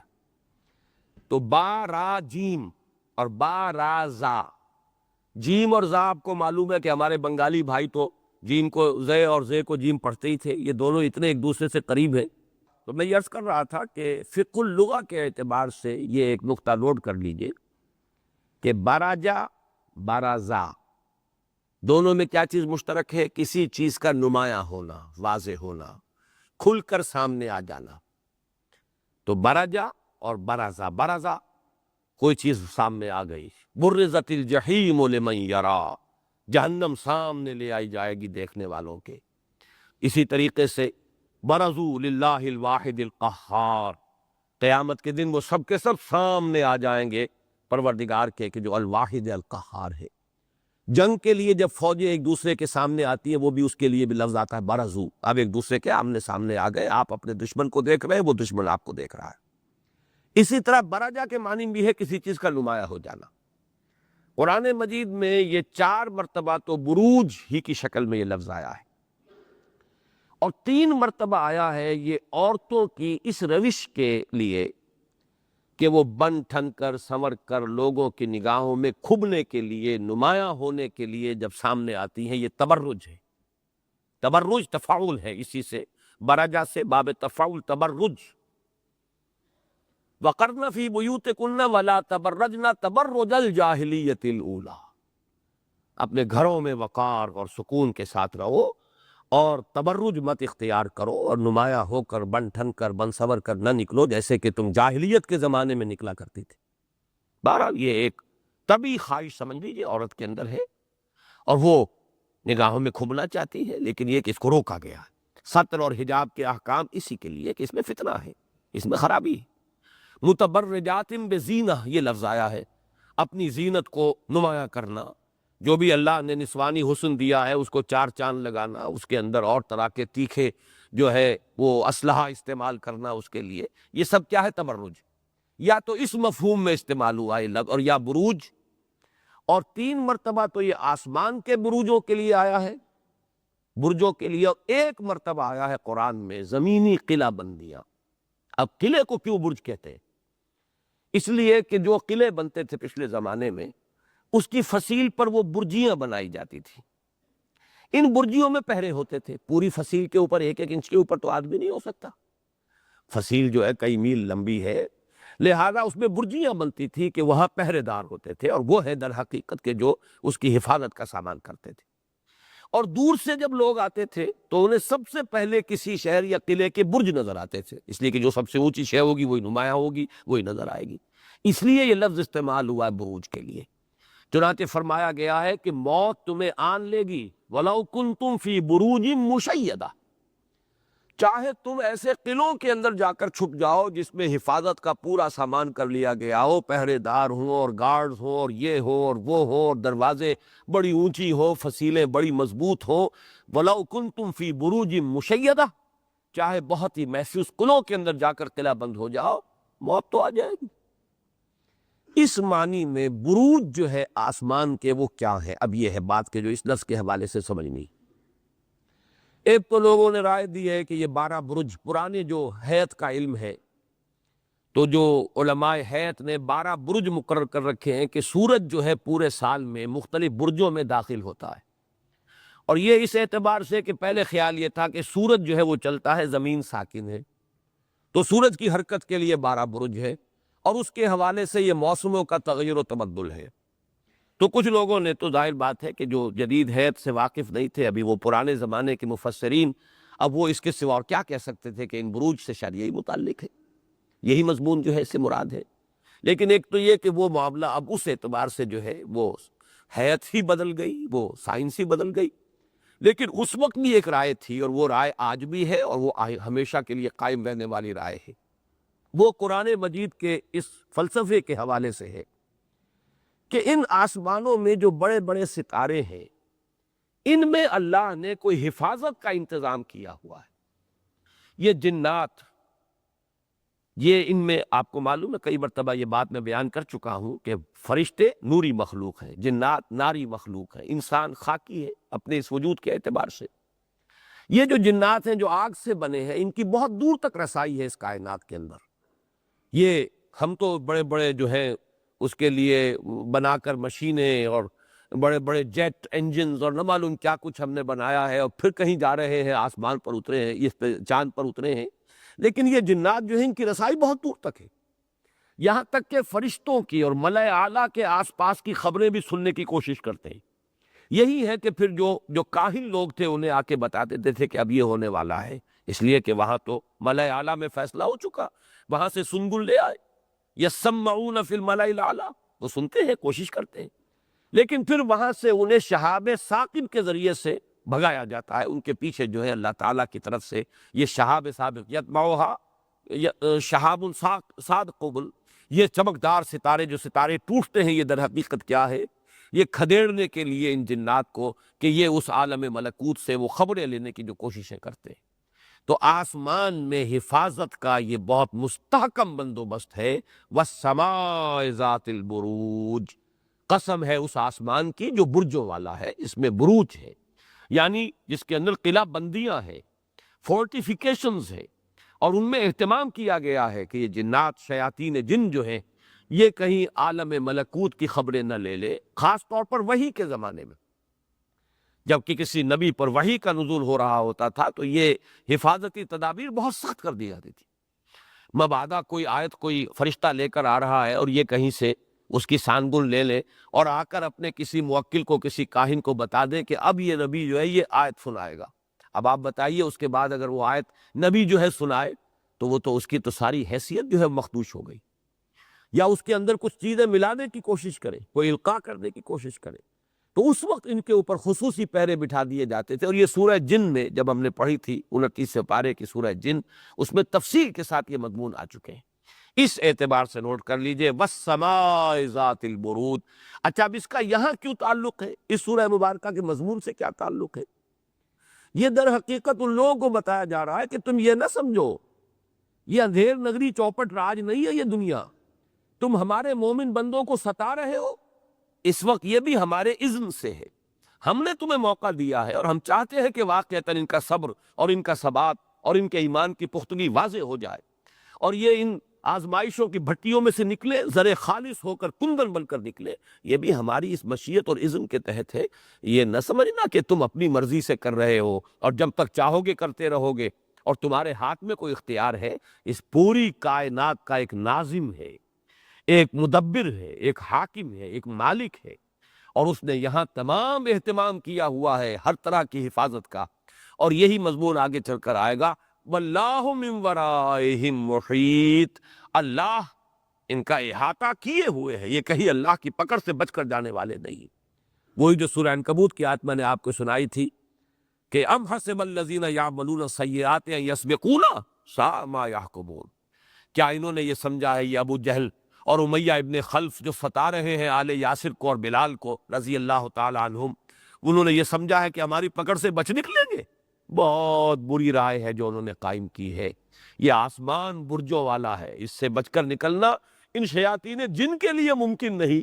تو یہ انسان وہ جو جواب شکوہ کا شوخ و گستاخ یہ پستی کے مکی کیسے ہیں، جواب شکوہ کا مصرع یاد آیا. ان کی حیثیت کیا ہے؟ یہ پستی کے مکین یہ سمجھے بیٹھے ہیں کہ یہ جو چاہیں گے کریں گے اور کہیں کو پکڑ نہیں ہوگی، کہیں کوئی محاسبہ نہیں ہوگا، کہیں ان کو اس کی سزا نہیں ملے گی. تو یہ اس کے لیے گویا کہ پہلی قسم جو کھائی گئی وَالسَّمَاءِ ذَاتِ الْبُرُوجِ. شاہد ہے یہ آسمان برجوں والا جس میں تمام اہتمام کر لیا گیا ہے، ہر نوع کے جو دخل اندازی ہے اس سے بچاؤ کا تحفظ کا پورا سامان ہے. وَالْيَوْمِ الْمَوْعُودِ. اور قسم ہے یہ شاہد ہے وہ دن جس کا وعدہ کیا گیا، جزا و سزا کا دن. اہل ایمان اگر اپنے ایمان پر کاربند رہے، ثابت قدم رہے، ڈٹے رہے، جانیں دے دیں، لیکن یہ کہ توحید سے منحرف نہیں ہوئے، ایمان سے انہوں نے رشتہ نہیں توڑا، تو اللہ تعالیٰ کے لیے کہ ہاں ان کے لیے اعزاز ہے، اکرام ہے، خلعتیں ہیں، حور و قصور ہیں، جنتیں ہیں، جنت نعیم ہے. اسی طریقے سے جنہوں نے جیسے کہ آگے آئے گا ان الذین فتنوا المؤمنین والمؤمنات ثم لم یتوبوا فلہم عذاب جہنم ولہم عذاب الحریق. وہ یوم موعود جس کا تذکرہ پچھلے 4 سورہ جزا و سزا میں بار بار آیا ہے، اس دن کا جو ہے اس کی قسم کھائی گئی کہ وہ دن آئے گا، ہر ایک کو اپنے کیے کا پورا بدلہ مل جائے گا، نیک کاروں کو جزا ملے گی. ان الابرار لفی نعیم و ان الفجار لفی جحیم. وہ دن ہوگا جس دن دودھ کا دودھ پانی کا پانی جدا ہو جائے گا. ایک وہ ہوں گے اما منوتی یا کتابہ بیمینہ ہی، دوسرے وہ ہوں گے وہ اما منوتی یا کتابہ وراء ظہرہ ہی. یہ ہے یوم الموعود، وہ گواہ ہے وہ دن. جیسے کہ سورہ قیامہ میں قسم کھائی گئی لا اقسم بیوم القیامہ ولا اقسم بالنفس اللوامہ. تو جہاں تک ان دونوں قسموں کا تعلق ہے اس میں تو کسی قیل و قال کی ضرورت نہیں، تقریباً متفق علیہ ہے ان کا مفہوم. البتہ تیسری آیت جو ہے وہ قرآن حکیم کی مشکل ترین آیات میں سے اس اعتبار سے ہے کہ وَشَاهِدٍ وَمَشْهُودٍ سے مراد کیا ہے. اب دیکھیے نوٹ کیجئے کہ الفاظ انتہائی سادہ ہیں. شاہد، مشہود. شاہد کے 2 مفہوم ہیں بنیادی طور پر. ایک تو کوئی وہ شے جس سے کوئی دعویٰ یا کوئی حق ثابت ہو جائے وہ شاہد ہے، اور ایک کوئی جو موجود ہے اور دیکھ رہا ہے، حاضر و ناظر ہے، وہ شاہد ہے. اسی سے شہادت کا مفہوم نکلا ہے گواہی. گواہی اسی کی معتبر ہوگی جو وقوع پر موجود تھا، جسے آپ کہتے ہیں چشمدید گواہ میں موجود تھا.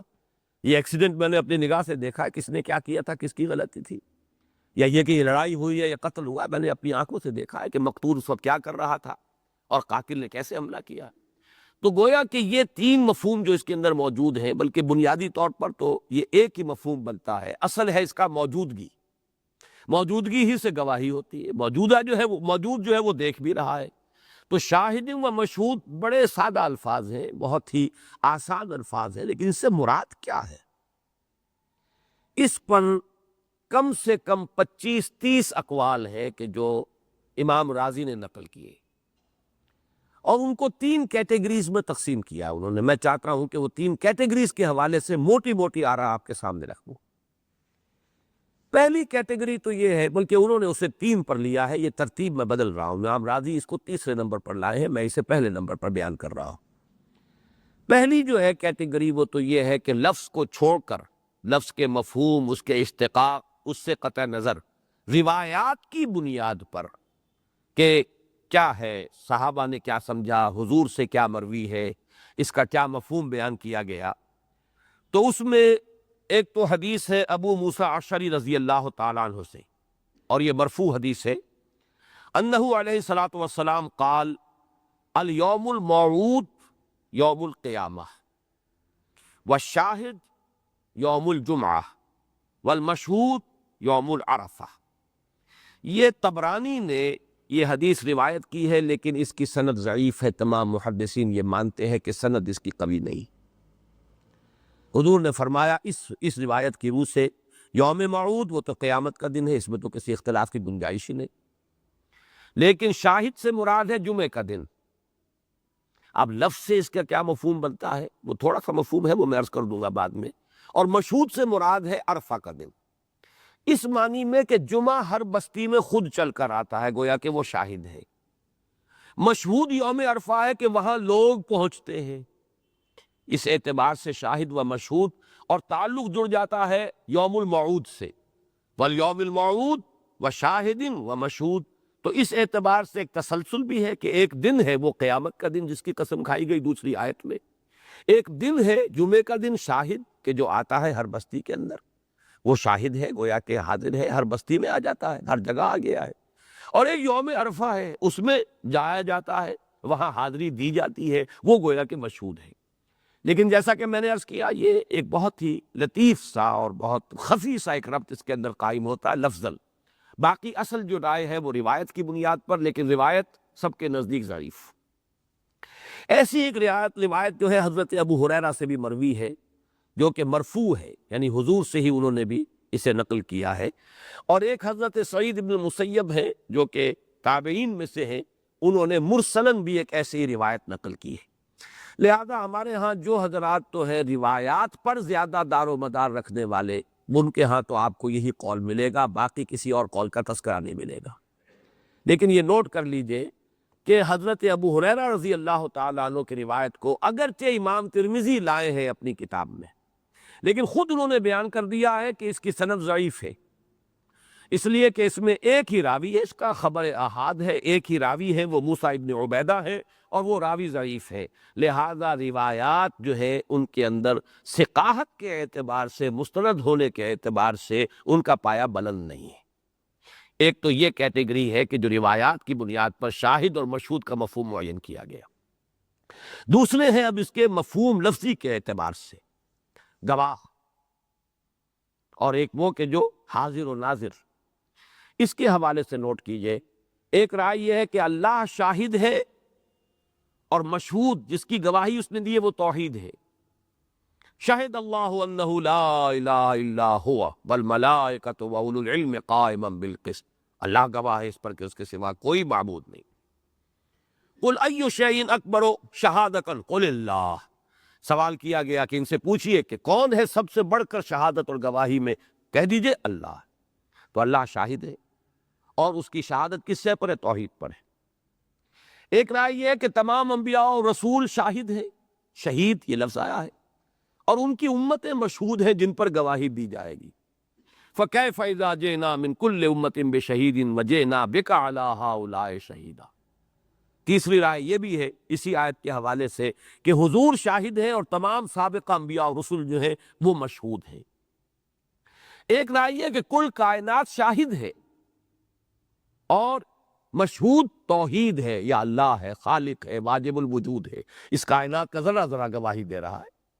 یہ مفہوم تسبیح میں بھی آتا ہے، یسبح للہ ما فی السماوات و ما فی الارض، یہ گواہی دے رہا ہے یہ کائنات ایک ایک ذرہ میرا بنانے والا، میرا خالق، میرا صانع، میرا مصور، ہر نقص سے، ہر عیب سے پاک ہے، اس کی قدرت کامل، اس کا علم کامل، اس کی حکمت کاملہ، تو گویا کہ پوری کائنات شاہد ہے۔ ایک رائے یہ ہے کہ فرشتہ شاہد ہے، جو سورہ قاف میں آیا ہے وَجَاءَتْ كُلُّ نَفْسٍ مَعَهَا سَائِقٌ وَشَهِيدٌ، ایک گواہ آئے گا، وہ مثل لیے ہوئے آئے گا، وہ کتاب جو ہے اس شخص کا اعمال نامہ لے کر آئے گا، هَذَا مَا لَدَيَّ عَتِيدٌ، یہ مجرم حاضر ہے، تو وہ شہید جو ہے، شاہد وہ فرشتہ ہے۔ اس کا تعلق جڑ جاتا ہے سورہ انفطار سے، جس میں کرامن کاتبین کا تذکرہ آتا ہے کہ لکھنے والے ہیں بڑے باعزت، وہ لکھی ہوئی چیز، وہ اعمال نامہ، اور وہ جو ہے وہ اس کو شاہد بن کر وہ فرشتہ جو ہے پیش کرے گا۔ ایک اور قرآن مجید میں یہ مضمون آیا ہے متعدد مواقع پر کہ شاہد ہے ہمارے اپنے اعضاء و جوارح، اور ہم پر یہ گواہی دیں گے، ہم مشہود ہیں، اس لیے کہ قرآن مجید میں ہے وَقَالُوا لِجُلُودِهِمْ لِمَ شَهِدتُّمْ عَلَيْنَا، یہ لوگ کہیں گے اپنی کھالوں سے تم نے ہمارے خلاف کیوں گواہی دی، اور وہ جواب میں کہیں گی انطقنا اللہ الذی انطق کل شیء، ہمارے ہاتھ پاؤں بولیں گے کہ اللہ اس بدبخت نے ہمیں غلط کام کے لیے استعمال کیا، پروردگار تو نے یہ ٹانگیں کہیں گی کہ تو نے مجھے اس کے حوالے کیا تھا اور یہ بدبخت غلط راستوں پر چلتا رہا میرے ذریعے سے۔ گویا کہ ہر شے کی فطرت تو توحید ہے، ہم نے اس کی فطرت کے خلاف اسے استعمال کیا ہے، تو گویا کہ وہی ہمارے خلاف سب سے بڑے شاہد اور گواہ ہوں گے۔ یوم تشہد علیہم السنتہم وایدیہم وارجلہم، جس دن کے گواہی دیں گے ان کے خلاف ان کی اپنی زبانیں، ان کے اپنے ہاتھ، ان کے اپنے پاؤں۔ ایک مفہوم یہ ہے۔ پھر ایک مفہوم یہ ہے کہ جملہ مخلوقات جو حاضر کیے جائیں گے قیامت کے دن، یوم الموعود سے یہ رشتہ جوڑا گیا ہے، وہ شاہد ہوں گے، اور قیامت کے جو شدائد ہیں اور احوال ہیں وہ مشہود ہیں۔ والیوم الموعود وشاہد ومشہود، وہ دن جس کا وعدہ کیا گیا ہے یوم موعود، اور اس دن جو حاضر ہوں گے، اور وہ چیزیں کہ جو ان کی نگاہوں کے سامنے آ جائیں گی اور حقائق منکشف ہو جائیں گے، جو بھی اس دن کے شدائد اور مصائب ہیں وہ ان کے نگاہوں کے سامنے آ جائیں گے، تو شاہد و مشہود کا مطلب یہ ہے۔ باقی جیسا کہ میں نے عرض کیا ہے، شاہد اور مشہود سے وہ روایات کے اعتبار سے وہ بات تیسری ہے۔ اب آپ نوٹ کیجئے، ایک خیال آج مجھے آیا ہے، یہ قول مجھے کہیں اور نہیں ملا، اور عجیب میرے ساتھ آج واقعہ ہوا ہے کہ میں آج دوپہر سے پہلے، طبیعت میری آج پورے دن بہت خراب رہی ہے اور ایک عجیب سی کیفیت تھی، تو دوپہر میں میں سویا ہوں، سونے کا میرا معمول بھی ہے، قیلولہ کھانے کے بعد دوپہر کے میں لیٹتا ہوں، جب اٹھا ہوں تو عجیب کیفیت ہے، ایک عجیب انشراح کی کیفیت، ایک انبساط کی کیفیت، اور میرے ذہن میں یہ خیال تھا کہ شاہد و مشہود سے مراد یہاں، جیسے کہ اس صورت میں آگے چل کر آ جائے گا وَهُمْ عَلَى مَا يَفْعَلُونَ بِالْمُؤْمِنِينَ شُهُودٌ، اصل میں سونے سے پہلے اسی آیت میں غلطاؤں پیچا رہا تھا، اور اس صورت کے اندر کوئی اور مشکل مقام نہیں ہے۔ مشکل مقام جیسا کہ میں نے آپ کو عرض کیا تو میں نے موٹے موٹے چند اقوال آپ کو بتائے ہیں، ورنہ 25-30 قول ہیں کہ جو امام راضی نے دیے، تو میں اسی ادھیڑ بن جسے آپ کہتے ہیں، یا اسی غلطاؤں پیچا میں تھا، اسی میں سویا ہوں، لیکن اٹھا ہوں تو ایک بڑا انشراح اور بڑا انبساط اور ایک خوشی کسی کیفیت، اور اسی وقت وہ غالب کا مجھے شعر بھی یاد آیا کہ آتے ہیں غیب سے یہ مضامی خیال میں، غالب سریر خامہ نوائے سروش ہے۔ یہ سروش در حقیقت اس فرشتے کا نام ہے کہ جو القاء کرتا ہے کچھ، ظاہر بات ہے کہ یہ وہی نبوت کا دروازہ بند ہو چکا ہے، باقی القاء اللہ تعالیٰ کی طرف سے کوئی بات کسی کے دل میں ڈال دی جانی، جسے ہم انٹیوشن کہتے ہیں، وہ تو انسانوں کے لیے دروازے کھلے ہوئے ہیں۔ وہ مضمون یہ ہے، اور اس کا تعلق جڑتا ہے سورۃ المطففین سے، وہ یہ کہ یہ شاہد و مشہود، جب وہ خندقوں والے لوگوں کو، اہل ایمان کو اس میں جھونک کر اور کنارے بیٹھ کر تماشا دیکھ رہے تھے، تو وہ شاہد تھے، یہ مشہود تھے، اور قیامت میں جہنم میں یہ جھونکے جائیں گے، اور پھر اہل جنت جو ہے وہ اہل ایمان وہ دیکھیں گے کہ آج وہ ہمارے سامنے جل رہے ہیں جیسے کہ انہوں نے ہمیں جلایا تھا دنیا کے اندر آگ میں۔ اور یہ ہے وہ مضمون جس پر کہ سورہ مطففین ختم ہوئی ہے۔ هَلْ ثُوِّبَ الْكُفَّارُ مَا كَانُوا يَفْعَلُونَ، وہاں بھی میرا ذہن رکا تھا، اور آپ کو یاد ہوگا کہ میں نے اس کی وضاحت کی تھی، اس لیے کہ واقعہ یہ ہے کہ ایک بلند تر مرتبہ ہوتا ہے انسانی شخصیت کا، جس میں عفو، کرم، معاف کرنے کا جذبہ۔ آپ پر کسی نے زیادتی کی ہے تو ٹھیک ہے، ایک درجہ یہ ہے کہ آپ بدلہ لے لیں، لیکن اونچا درجہ یہ ہے کہ آپ معاف کر دیں۔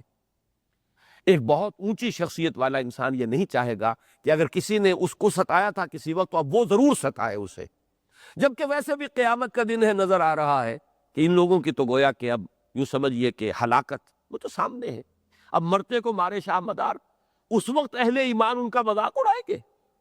وہ جو فرمایا گیا فَالْيَوْمَ الَّذِينَ آمَنُوا مِنَ الْكُفَّارِ يَضْحَكُونَ، آج کے دن وہ لوگ جو ایمان لائے تھے وہ آج مذاق اڑا رہے ہیں، عَلَى الْأَرَائِكِ يَنظُرُونَ، وہ ہنس رہے ہیں ان کو دیکھ کر کے ان کے ساتھ کیا بیت رہی ہے، اور وہ اپنے چھپر کھٹوں پر اور اپنے جو بھی تخت ہیں ان پر بیٹھے ہوئے ہیں۔ هَلْ ثُوِّبَ الْكُفَّارُ مَا كَانُوا يَفْعَلُونَ، بدلہ مل گیا کہ نہیں ان کافروں کو اس کا کہ جو یہ کر رہے تھے۔ تو میں نے وضاحت کی تھی کہ واقعتاً یہ بھی ایک درجہ ہے، جیسے میں نے بارہا بیان کیا ہے کہ جنت کی نعمتوں کا بھی ایک درجہ تو وہ ہے، یہ حور و قصور اور یہ غلمان اور یہ کھانے پینے کی چیزیں اور یہ پھل میوے، یہ بھی جنت کی نعمتیں ہیں۔ اصل نعمتیں تو وہ ہے کہ ما لا عین رات ولا اذن سمعت وما خطر علی قلب بشر، اصل نعمت تو ہوگی دیدار الہی، لیکن یہ کہ بہرحال یہ بھی نعمتیں ہیں، اس لیے کہ اس دنیا میں انسان نے اپنی طبعی خواہشات کو روک کر رکھا تھا، قدغنیں بٹھائی تھی، کس کا جی نہیں چاہتا کہ اچھا کھائے اچھا پہنے، اور حرام تو نہیں اچھا کھانا اچھا پہننا، جیسے کہ فرمایا گیا سورہ اعراف کے اندر قل من حرم زینۃ اللہ التی اخرج لعبادہ والطیبات من الرزق، لیکن آپ حلال اور حرام کی وجہ سے رکے رہے نا، تو واقعہ یہ ہے کہ اس کا بدلہ بنتا ہے کہ جنت میں پہلا اجر یہی ملنا چاہیے کہ جتنی اپنی آرزو اور خواہشات اور تمناؤں اور اپنے نفس کی جتنی تقاضوں کو روک کر رکھا تھا، اب بھرپور تسکین کا سامان دے دیا جائے۔ یہ منطقی بات ہے، اور یہ نزل ہے، اصل نہیں ہے یہ ضیافت، یہ نزل ہے، جاتے ہی جیسے ٹھنڈا یا گرم کسی کی تواضع کے لیے پیش کیا جاتا ہے، یہ نزل ہے جاتے ہی۔ اصل جنت کی نعمتیں تو وہ ہوں گی کہ جس کے بارے میں فرمایا ما لا عین رات ولا اذن سمعت وما خطر علی قلب بشر۔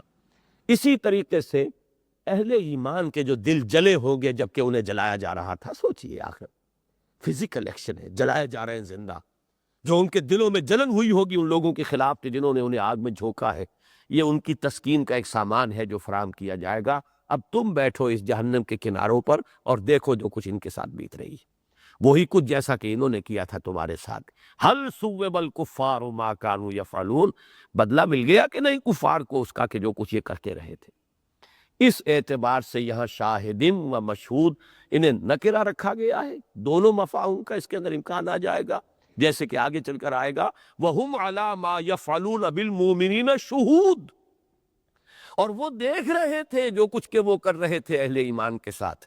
جیسے کہ آپ کو معلوم ہے رومن امپائر کے اندر بھی یہ بڑا ان کا محبوب مشغلہ ہوتا تھا، ان کے جو کہیں غلام بھاگ جاتے تھے تو غلاموں کو پکڑ کر لاتے تھے، اگر کہیں پکڑا گیا غلام، اور بھوکے شیروں کے سامنے ان کو پھینک دیا جاتا تھا۔ وہ ان کے بڑے ایمفی تھیٹرز بنے ہوئے تھے، لوگ بیٹھے ہیں دیکھ رہے ہیں، اور غلام کو جو ہے میدان میں ڈال دیا گیا ہے، پھر پنجرے کا دروازہ کھولا گیا ہے، اور پھر شیر جس طریقے سے ٹوٹ کر پڑا بھنبوڑ رہا ہے اور اس کو دیکھ کر خوش ہو رہے ہیں۔ اسی طریقے سے ان بدبختوں نے بیٹھ کر اور اللہ کے نیک بندوں کو اور جو توحید پر کاربند ہو گئے تھے ان کو اس طریقے سے جلایا ہے اور دیکھا ہے، اور بیٹھ کر خوشیاں منائی ہیں اور نظارہ کیا ہے۔ یہ در حقیقت وہ شاہد تھے اور یہ مشہود، اور قیامت کے دن وہ مشہود ہوں گے اور یہ شاہد ہوں گے۔ هل ثوب الکفار ما كانوا يفعلون، تو کیا بدلہ مل گیا کفار کو اس کا کہ جو وہ کرتے رہے تھے۔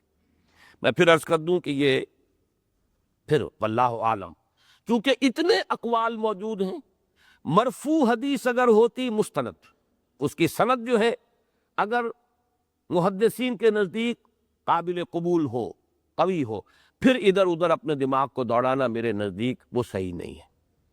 البتہ اگر کوئی صحیح حدیث موجود نہیں ہے، قوی حدیث موجود نہیں ہے، تو پھر اگر 35 اقوال جو ہیں وہ اس سے پہلے اگر نقل کیے ہیں امام رازی نے، تو ایک یہ رائے بھی ہے واللہ عالم، لیکن یہ کہ اس کا احتمال میں سمجھتا ہوں اس مضمون کی مناسبت سے، اس لیے کہ یہ چھوٹی صورت ہے، شہود اور شہید یہ دو لفظ آ رہے ہیں اس صورت کے اندر، یہ گویا کہ ایک داخلی شہادت ہے اس صورت کے اندر شاہد اور مشہود کے مفہوم کو معین کرنے کے لیے، شہود کا لفظ بھی آئے گا، شہید کا لفظ بھی آئے گا۔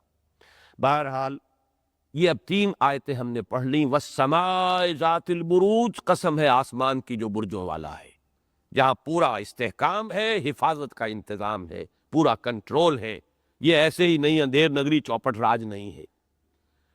والیوم الموعود، اور شاہد ہے وہ دن قیامت کا جس کا وعدہ کیا گیا ہے، اس وقت پتہ دکھائے گا ہر انسان کو اس نے کیا کیا تھا اور کیا قدمہ اور کیا اخرا۔ نمبر 3 وشاہد و مشہود، اور گواہ ہیں یہ دیکھنے والے بھی اور جنہیں دیکھا جا رہا ہے۔ گویا کہ یہاں پر شاہد و مشہود ناظر و منظور اس معنی میں ہے، حاضر و ناظر یہ دو الفاظ جڑ کر آتے ہیں، دیکھنے والے اور وہ شے جو دیکھی گئی، وہ سب گواہ ہیں۔ کس بات پر گواہ ہیں؟ قتل اصحاب الاخدود۔ یہاں اکثر حضرات کی رائے یہی ہے کہ یہی جواب قسم ہے، لیکن یہاں پر لام جو ہے محذوف ہے، لقتل اصحاب الاخدود، گویا کہ یہ جواب قسم ہے۔ بعض لوگوں نے کہا کہ ان بطش ربک لشدید، وہ ہے کہ جو جواب قسم ہے، لیکن میرے نزدیک یہ پوری صورت کا مضمون جواب قسم ہے، اور اس کے اندر اسی آیت کو جو قریب میں موجود ہے، جن لوگوں کی رائے یہ ہے کہ یہی جواب قسم ہے، مقسم علیہ ہے، یہ میرے نزدیک سب سے اقویٰ ہے۔ ہلاک ہو گئے، برباد ہو گئے خندقوں والے۔ خندق کا لفظ آتا ہے گڑھے کے لیے، گڑھا کھودنا، یہ اخدود گڑھے کھودنے والے، اور یہ اس کا بدل آ رہا ہے اگلی آیت میں النار ذات الوقود، اسی لیے النار زیر ہے، اس لیے کہ اخدود مجرور تھا، یہ بھی مجرور ہے بدل، وہ آگ بڑی ایندھن والی آگ، اس کے جو لوگ تھے وہ ہلاک ہو گئے، برباد ہو گئے، تباہ ہو گئے، انہوں نے اپنے ہاتھوں اپنے آپ کو جہنم کا مستحق بنا دیا۔ اس اصحاب الاخدود کے بارے میں بھی اب میں یہاں، چونکہ آج ذرا حدیث نبوی کے حوالے سے میں نے شاہد و مشہود کی بھی بات کی ہے، اب اسی کے حوالے سے ایک اہم بات جو ہے اصحاب الاخدود کے بارے میں بھی سن لیجیے۔ اس کے بارے میں ایک رائے تو حدیث نبوی کے حوالے سے ہے کہ یہ اصحاب اخدود کون تھے۔ 3 روایات بیان کی گئی ہیں، 2 کا پایا نہیں ہے ایسا کہ اس کو یعنی بیان کرنے کی ضرورت ہو، اہمیت نہیں ہے سند کے اعتبار سے، لیکن ایک روایت جو ہے وہ سند کے اعتبار سے قوی ہے، مسند احمد میں بھی ہے، اور سب سے بڑی بات یہ کہ مسلم شریف میں، صحیح مسلم کے اندر وہ روایت موجود ہے، احمد، ترمذی، مسلم، نسائی وغیرہم ان سب نے اسے نقل کیا۔ اب ایسی حدیث کو رد کر دینا میرے نزدیک یہ انکار حدیث کے جراثیم کا ثبوت ہے کہ موجود ہے، یہ استخفاف حدیث، وہ حدیث جس کی سند محدث خود کہہ رہے ہیں کہ قابل اعتماد نہیں، اس کی بات اور ہے۔ یہ حدیث، یہ صحیح حدیث، اور اس میں یہ مسند احمد ہی نہیں، مسلم شریف کے اندر موجود، صحیحین میں سے ایک کے اندر موجود ہے۔ وہ واقعہ یہ ہے، اس میں اصل میں معلوم ایسا ہوتا ہے کہ دوسرا جو اس کا پہلو ہے وہ بیان کیا گیا ہے، اور اس کو مولانا مودودی نے تفہیم القرآن میں بڑی تفصیل سے لکھا ہے، میں تو صرف اجمالاً تذکرہ کروں گا، وہ ہے تاریخی شواہد کے حوالے سے، اور ان دونوں میں میرے نزدیک کہیں کوئی تضاد اور تباین نہیں ہے۔ حدیث میں جیسے حضور نے اسے بیان کیا وہ ایک عام واقعے کے اعتبار سے، تاریخی اس کی سند، کس جگہ یہ واقعہ ہوا، کب ہوا، یہ حدیث میں نہیں ہے، لیکن یہ کہ کس جگہ ہوا، کنہوں نے کیا، کون تھے جلائے جانے والے، کون تھے جلانے والے، یہ سب جو ہے تاریخی حوالوں سے بھی ثابت ہے، وہ میں دونوں چیزیں آپ کے سامنے رکھ دیتا۔ حدیث طویل ہے مسلم شریف کی، اس کا جو خلاصہ ہے وہ بیان کر رہا ہوں کہ کسی زمانے میں کہیں کوئی بادشاہ تھا اور وہ مشرک تھا، گمراہ، اور اس کا ایک بہت بڑا درباری ساحر تھا جو بہت ہی ماہر تھا، جادوگر، بہت بوڑھا ہو گیا وہ جادوگر۔ اس نے کہا بادشاہ سے کہ کوئی ذہین تباہ قسم کا نوجوان مجھے دیجئے جسے میں اپنا یہ فن سکھا دوں، میں تو مر رہا ہوں، میرے موت قریب ہے۔ تو وہ تلاش کیا گیا، ایک بچہ، ایک نوجوان، بہت ذہین اور ذکی نوجوان تلاش کیا گیا، اور وہ اس کے پاس آ کر وہ فن سیکھتا تھا اس ساحر سے، لیکن وہ جہاں سے چل کر آتا تھا اپنے گھر سے، راستے میں کوئی راہب تھا، راہب کا لفظ جو اس کو نوٹ کر لیجئے، اور یہ عام طور پر حضرت عیسیٰ علیہ السلام کے جو پیرو ہیں انہی میں یہ رہبانیت آئی ہے، اور راہب بحیرہ راہب اور فلاں راہب، اور حضرت سلمان فارسی کو بھی رہنمائی کا ذریعہ بنا راہب، تو وہ ایک راہب تھا ایسا، اور موحد حضرت مسیح علیہ السلام کے پیرووں میں سے۔ راستے میں اس سے ملاقات ہوتی رہتی تھی، وہاں وہ جاتا تھا ساحر سے سحر سیکھنے، یہاں پر وہ توحید سیکھنے لگ گیا، اور اللہ نے اسے ہدایت دی، ذہین تھا، بہت باصلاحیت تھا، وہ اس نے ایمان لے آیا، توحید اور اپنے شرک وغیرہ سے، اپنی قوم کے مذہب سے وہ تائید ہو گیا۔ لیکن یہ کہ وہ بھی اب راہب کی حیثیت سے اس درجے کو پہنچ گیا روحانیت کے کہ اب اس کے ہاتھوں سے بھی کرامات ظاہر ہونی شروع ہو گئی۔ حضرت مسیح علیہ السلام کو جو اللہ نے کرامات دی تھی یا معجزات، ان کے لیے تو معجزات کہیں گے، کہ کوڑھی کے اوپر ہاتھ پھیرا اور وہ صحیح ہو گیا، اندھے کی آنکھوں پر ہاتھ پھیرا، اس کی بینائی جو ہے مادرزاد اندھا، اس کی بینائی جو ہے لوٹ آئی۔ تو یہ معلوم ہوتا ہے کہ ان کے حواریین حضرت مسیح کے اور پھر ان کے متبعین کو بھی خاص طور پر یہ شفا کی کرامت جو ہے وہ اللہ تعالیٰ کی طرف سے ملی تھی۔ وہ اس نوجوان میں بھی پیدا ہو گیا، اب اس کا چرچا ہو گیا پوری، یعنی اس مملکت کے اندر کہ ایک نوجوان ہے، وہ اتنا بزرگ ہے، اتنا اونچا ہے، صاحب کرامت ہے، کوڑیوں کو درست کر رہا ہے اور مادرزاد اندھوں کو بینائی جو ہے اس کے ذریعے سے اللہ تعالیٰ دے رہا ہے۔ چرچا پہنچ گیا بادشاہ تک۔ بادشاہ نے اسے بلایا، تم کون ہو اور تمہارا یہ کیا ہے مسئلہ؟ اس نے وہاں بیان کیا اپنی توحید، میں تو ایک رب کا ماننے والا ہوں اور اس رب ہی نے مجھے یہ جو کچھ عطا کیا ہے اس کا عطا کرنا ہے، کوئی میری ذاتی میرا کمال نہیں۔ یوں سمجھیے حضرت ابراہیم کی سنت جو نمرود کے دربار میں انہوں نے کہا تھا، اس نوجوان نے اس بادشاہ کے دربار میں کلمہ توحید بلند کیا۔ اس پر غضبناک ہو کر بادشاہ نے اسے ہلاک کرنے کا فیصلہ کیا۔ مختلف طریقے آزمائے گئے، ایک بڑی اونچی چٹان کے اوپر سے اس کو نیچے پھینکا گیا، اس کا کچھ نہیں بگڑا۔ اور کوئی کام اس طرح کیا کہ لے جاؤ اسے سمندر میں ڈبو دو، ڈبونے کی کوشش کی گئی، سمندر میں نہیں ڈوبا۔ وہ طرح طرح کے حربے آزمائے گئے، کوئی اس کے اوپر ہتھیار کارگر نہیں ہو رہا تھا، کوئی اس کے اوپر جو ہے تدبیر اس کی ہلاکت کا ذریعہ نہیں بن رہی۔ بالآخر اس نوجوان نے کہا بادشاہ سے کہ اگر تم مجھے مارنا ہی چاہتے ہو تو میں تمہیں بتا دیتا ہوں ترکیب، تم بے اسم رب الغلام کہہ کر تیر چلاؤ میرے اوپر، اس نوجوان کے رب کے نام سے میں یہ تیر چلا رہا ہوں تو میں مر جاؤں گا، میری ہلاکت آ جائے گی۔ چنانچہ وہ تیر چلایا گیا بے اسم رب الغلام 3 مرتبہ کہہ کر، اور معلوم ہوتا ہے کہ کوئی بہت بڑا جمگھٹا اور بہت بڑا وہ جو تھا ایک مجمع، اس میں یہ کام کیا گیا، اور وہاں پر یہ جب تیر چلایا گیا کن پٹری پر تیر لگا ہے اور وہ اس بچہ فوت ہو گیا۔ لیکن نتیجہ کیا نکلا؟ پورا مجمع ایمان لے آیا، آمنا برب الغلام، ہم اس نوجوان کے غلام، یہ جو نوجوان تھا غلام، اس کے رب پر ایمان لے آئے۔ گویا کہ اب جس چیز کے لیے ہلاک کیا جانا تھا وہ تو تباہی جو ہے وہ اس بادشاہ کے اعتبار سے تباہی جو ہے آ گئی۔ اب اس نے یہ کیا کہ سڑکوں پر جگہ جگہ گڑھے کھدوائے گئے، خندقیں کھدوائی گئیں، آگ جلائی گئی، اور جو بھی قائم رہا توحید پر اسے اس آگ میں جلا کر بھسم کر دیا گیا۔ تو گویا کہ کثیر تعداد میں اہل ایمان کو انہوں نے جلایا۔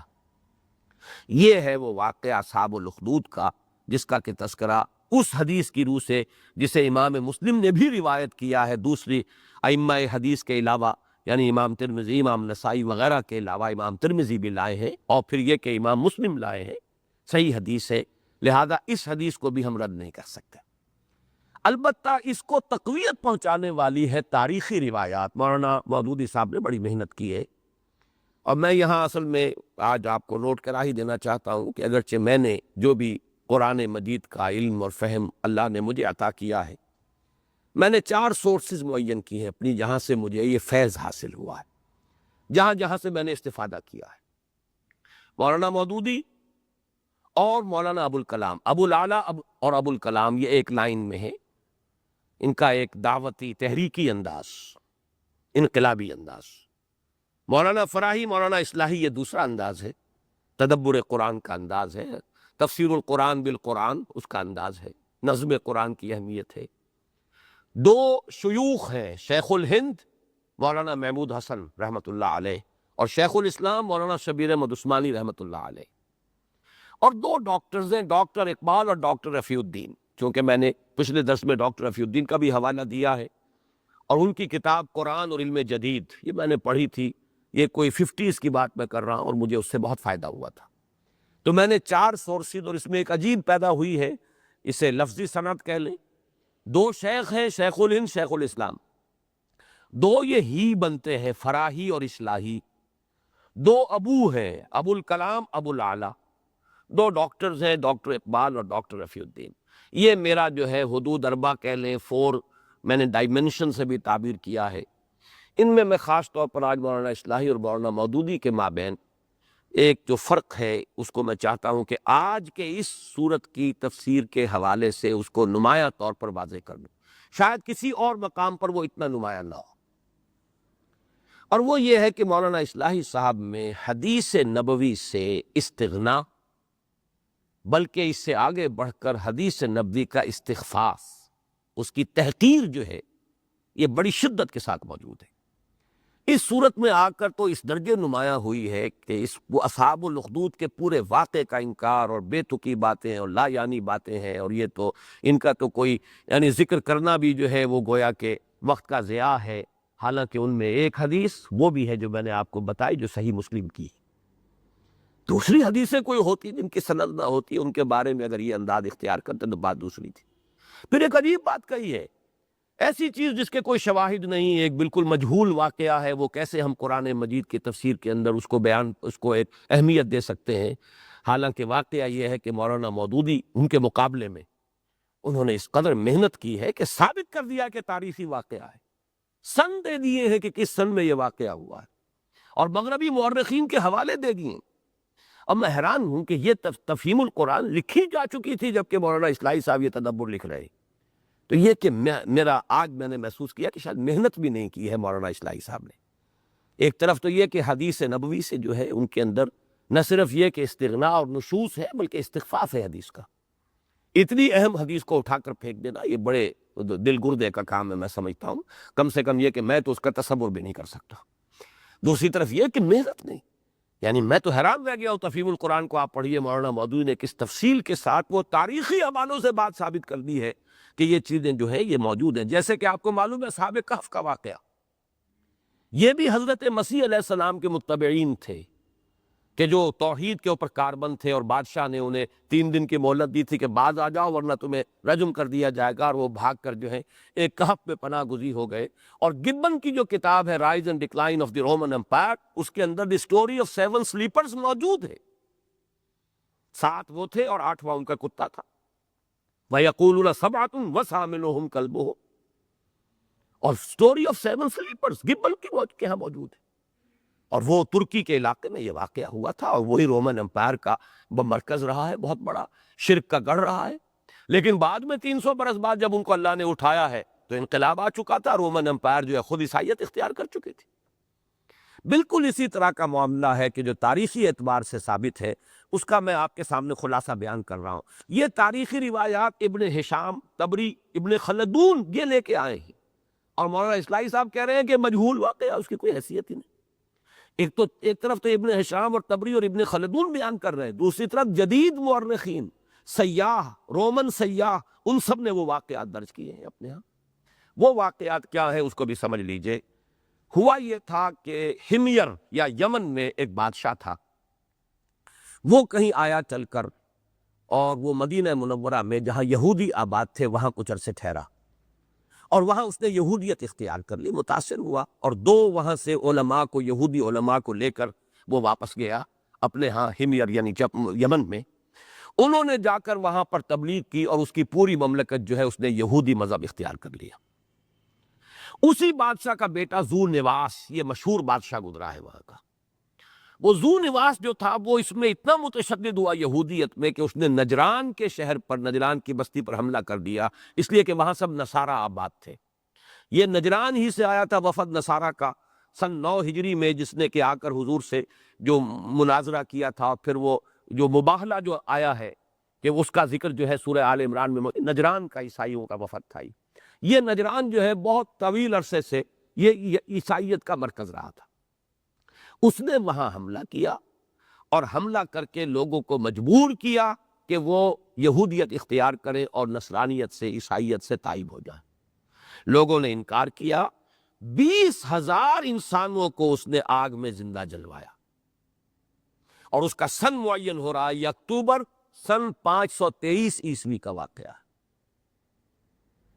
البتہ اس کے بعد 2 ہی سال بعد سن 525 میں کوئی ایک شخص یہاں سے بچ کر نجران کا جو ہے بھاگ کر گیا ہے عیسائی، اس نے ابرہہ نے جو یعنی حبشہ میں عیسائی سلطنت تھی وہاں جا کر شکایت کی، یا ایک روایت ہے کہ قیصر روم کے دربار میں پہنچ گیا، وہاں شکایت کی، پھر اس کے حکم پر، قیصر کے حکم پر جو گورنر تھا عیسائی حبشہ کا، اس نے حملہ کیا، اور اس نے ذو نواس کو بھی قتل کیا، اور پوری وہاں سے یہودیت کا قلقمہ کیا۔ اس کے بعد سے وہ عیسائی مملکت بن گئی یمن، اور آپ کو معلوم ہے کہ گویا کہ سن 525 میں یہ واقعہ ہوا ہے، ذو نواس کا قتل حبشہ کے عیسائی ایک یعنی جرنیل کے ہاتھوں، کہ اریات وغیرہ اس کا نام تھا، وہ میں نے نوٹ نہیں کیا ہے۔ اور یہی نہیں میں سے پھر ابرہہ تھا بعد میں، وہ ابرہہ کے جو آیا تھا مکے کو گرانے کے لیے بیت اللہ کو، اور وہ ہے بالکل حضور صلی اللہ علیہ وسلم کا سن ولادت، عام الفیل میں پیدا ہوئے محمد الرسول اللہ صلی اللہ علیہ وسلم۔ اس اعتبار سے 561 ہے حضور صلی اللہ علیہ وسلم کا ولادت کا سن، 560 یا 561 نہیں، 570 یا 571، 560 نہیں، 610 میں وحی کا آغاز ہوا۔ تو اس اعتبار سے مولانا مودودی صاحب نے تفصیل سے دیا ہے، مورخین اور سیاح جہاں جہاں ان واقعات کا ذکر ہے تو معلوم ہوا کہ اصحاب الاخدود کے بارے میں یہ واقعہ کہ اہل ایمان موحدین کو کثیر تعداد میں زندہ آگ میں جلوایا گیا ہے، یہ واقعہ تاریخی طور پر ثابت، اور یہ واقعہ جو ایک حدیث کے روح سے بھی یہ دونوں آپس میں کوریبوریٹ کرتے ہیں، ان کے اندر کوئی تضاد نہیں ہے۔ لیکن اس کو رد کر کے میرے نزدیک یہ ایک بڑی ہی عجیب سی نشانی ہے اس کی کہ حدیث سے دور بھاگنے کا جو ایک جذبہ ہے آدمی کو کہاں سے کہاں لے جاتا ہے۔ مولانا اصلاحی نے اس سب کو قیامت ہی کے اوپر محمول کر دیا ہے، قیامت میں جہنم کے اندر جھونکا جائے گا، اور قیامت میں جس جہنم میں جھونکنے سے پہلے ان کو بٹھایا جائے گا کناروں کے اوپر تاکہ وہ دیکھ لیں کہ اس جہنم میں ہمیں، یہ سب چیزیں حق ہیں، لیکن کیا اس صورت میں اس واقعے کا ذکر ہو رہا ہے؟ یہ بالکل میرے نزدیک، میں سخت لفظ استعمال کر رہا ہوں، بچگانہ بات ہے کہ جو کہی ہے مولانا اصلاحی صاحب نے اس سورہ مبارکہ کی تفسیر میں، بچگانہ سے زیادہ لفظ جو ہے ہلکا میں استعمال نہیں کر سکتا۔ باقی یہ ہے کہ یہ واقعہ جو ہے اصحاب الاخدود کا، جیسا کہ میں نے عرض کیا، صحیح حدیث سے ثابت، صحیح مسلم کی روایت، اور دوسری طرف تاریخی جو ہے حوالے، ان سے یہ پورا کا پورا واقعہ جو ہے ہمارے سامنے آ رہا ہے، لہذا اس میں کسی شک و شبے کی گنجائش نہیں۔ قتل اصحاب الاخدود، ہلاک ہو گئے، برباد ہو گئے خندقوں والے، اور کون سی خندقیں؟ النار ذات الوقود، آگ والی خندقیں، آگ جو بڑی ایندھن والی، بہت ہی بھڑکنے والی آگ۔ اذ ہم علیہا قعود، جبکہ وہ بیٹھے ہوئے تھے اس پر، خندقوں کے کناروں پر بیٹھے تماشا بھی دیکھ رہے تھے۔ وَهُمْ عَلَىٰ مَا يَفْعَلُونَ بِالْمُؤْمِنِينَ شُهُودٌ، اور پھر وہ دیکھ رہے تھے، دیکھیے یہاں پہ شہود کا لفظ آ گیا، شاہدین و مشہود سے اس کا تعلق جوڑ لیجئے، اور وہ جو کچھ کر رہے تھے اہل ایمان کے ساتھ اس کا نظارہ بھی کر رہے تھے، تماشا کر رہے تھے۔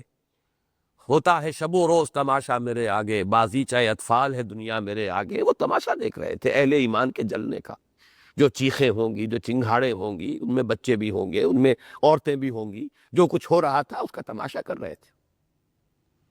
وَمَا نَقَمُوا مِنْهُمْ، اور نہیں تھا انہیں کوئی غصہ، کوئی انتقام ان کا جو تھا نہیں تھا، مگر صرف اس بنیاد پر إِلَّا يُؤْمِنُوا بِاللَّهِ الْعَزِيزِ الْحَمِيدِ، کہ وہ ایمان لے آئے تھے اللہ پر جو العزیز ہے، الحمید ہے، زبردست ہے، اپنی ذات میں خود ستودہ صفات، اپنے آپ ہی اس کی حمد ہو رہی ہے، کوئی حمد کرے نہ کرے وہ محمود ہے، اس لیے کہ جس کو کہتے ہیں کہ حاجت مشاطہ نیست صورت دل آرام را، ایک قابل حمد مقام وہ ہے جس میں حمد کی ضرورت ہی نہیں رہتی۔ آفتاب آمد دلیل آفتاب، وہ تو خود ہی اس کی حمد جو ہے آپ سے آپ ہو رہی ہے، اپنے وجود سے ہی گویا کہ خود محمود ہے وہ ذات، اور عزیز زبردست، اس پر ایمان لے آئے تھے، یہ جرم تھا، اس پر ناراضگی تھی، اس کا انتقام تھا۔ وَمَا نَقَمُوا مِنْهُمْ، اب آپ نوٹ کیجئے یہ آیتیں کب نازل ہو رہی ہیں، ابتدائی دور ہے، صحابہ کے ساتھ یہی کچھ تو ہو رہا ہے۔ کیا ہو رہا ہے بلال کے ساتھ؟ کس طرح گھسیٹا جا رہا ہے، اور ٹھیک ہے آگ کے الاؤ تو نہیں جلے، لیکن دہکتے ہوئے انگاروں پر تو لٹائے گئے تھے خباب بن الارت رضی اللہ تعالی عنہ، ننگی پیٹھ دہکتے ہوئے انگارے زمین پر بچھا کر کہا گیا لیٹ جاؤ، لیٹ گئے، وہ کھال جلی، چربی پگھلی کمر کی، اسی سے وہ انگارے ٹھنڈے ہوئے، یہ سب کچھ ہوا ہے۔ یہ گویا کہ در حقیقت وہ خوش طرح باشد کے سر دل براں، گفتہ آیت در حدیث دیگراں، یہ ابو جہل کو، امیہ ابن خلف کو بتایا جا رہا ہے، بدبختو تم آج وہ کر رہے ہو جو تم سے پہلے وضو نواز کر چکا تھا، یا وہ بادشاہ کر چکے تھے، وہ ظالم کر چکے تھے جنہوں نے ہمارے اہل ایمان کو اس طریقے سے زندہ جلایا تھا، لیکن یہ کہ نہ وہ رہے نہ تم رہو گے، اور قیامت کے دن جو ان کے ساتھ ہونا ہے وہی تمہارے ساتھ ہو کر رہے گا، تم ہماری پکڑ سے بچ کر جانے والے نہیں ہو، ہماری گرفت سے کوئی تمہیں چھڑانے والا پھر نہیں ملے گا۔ وَمَا نَقَمُوا مِنْهُمْ إِلَّا يُؤْمِنُوا بِاللَّهِ الْعَزِيزِ الْحَمِيدِ الَّذِي لَهُ مُلْكُ السَّمَاوَاتِ وَالْأَرْضِ، وہ اللہ، وہ العزیز، وہ الحمید جس کے لیے ہے بادشاہی آسمانوں اور زمین کی، بادشاہ ارض و سما، جس کے یہ قلعے ہیں برج، والسماء ذات البروج، قلوں والا آسمان، وہ اس آسمان کا مالک، اس کا رب، اس کا حاکم۔ واللہ علی کل شیء شہید، اور اللہ تو ہر چیز کو خود دیکھ رہا ہے، اس کے نگاہوں کے سامنے۔ یہ میں نے نوٹ کیا تھا، شہود اور شہید، یہ ان دو آیتوں میں بھی الفاظ آ گئے، اور شاہد و مشہود اس اعتبار سے داخلی طور پر جو گواہی ہمیں مل رہی ہے، القرآن یفسر بعضہ بعضا، اس کے حوالے سے، تو واقعہ یہ ہے کہ یہاں پہ شاہد و مشہود سے دیکھنا، دیکھنے والا اور جو دیکھا گیا، گویا کہ ناظر و منظور یہاں مراد ہے، دیکھنے والے اور وہ جنہیں دیکھا گیا، تماشا کرنے والے اور جن تماشا دیکھا گیا۔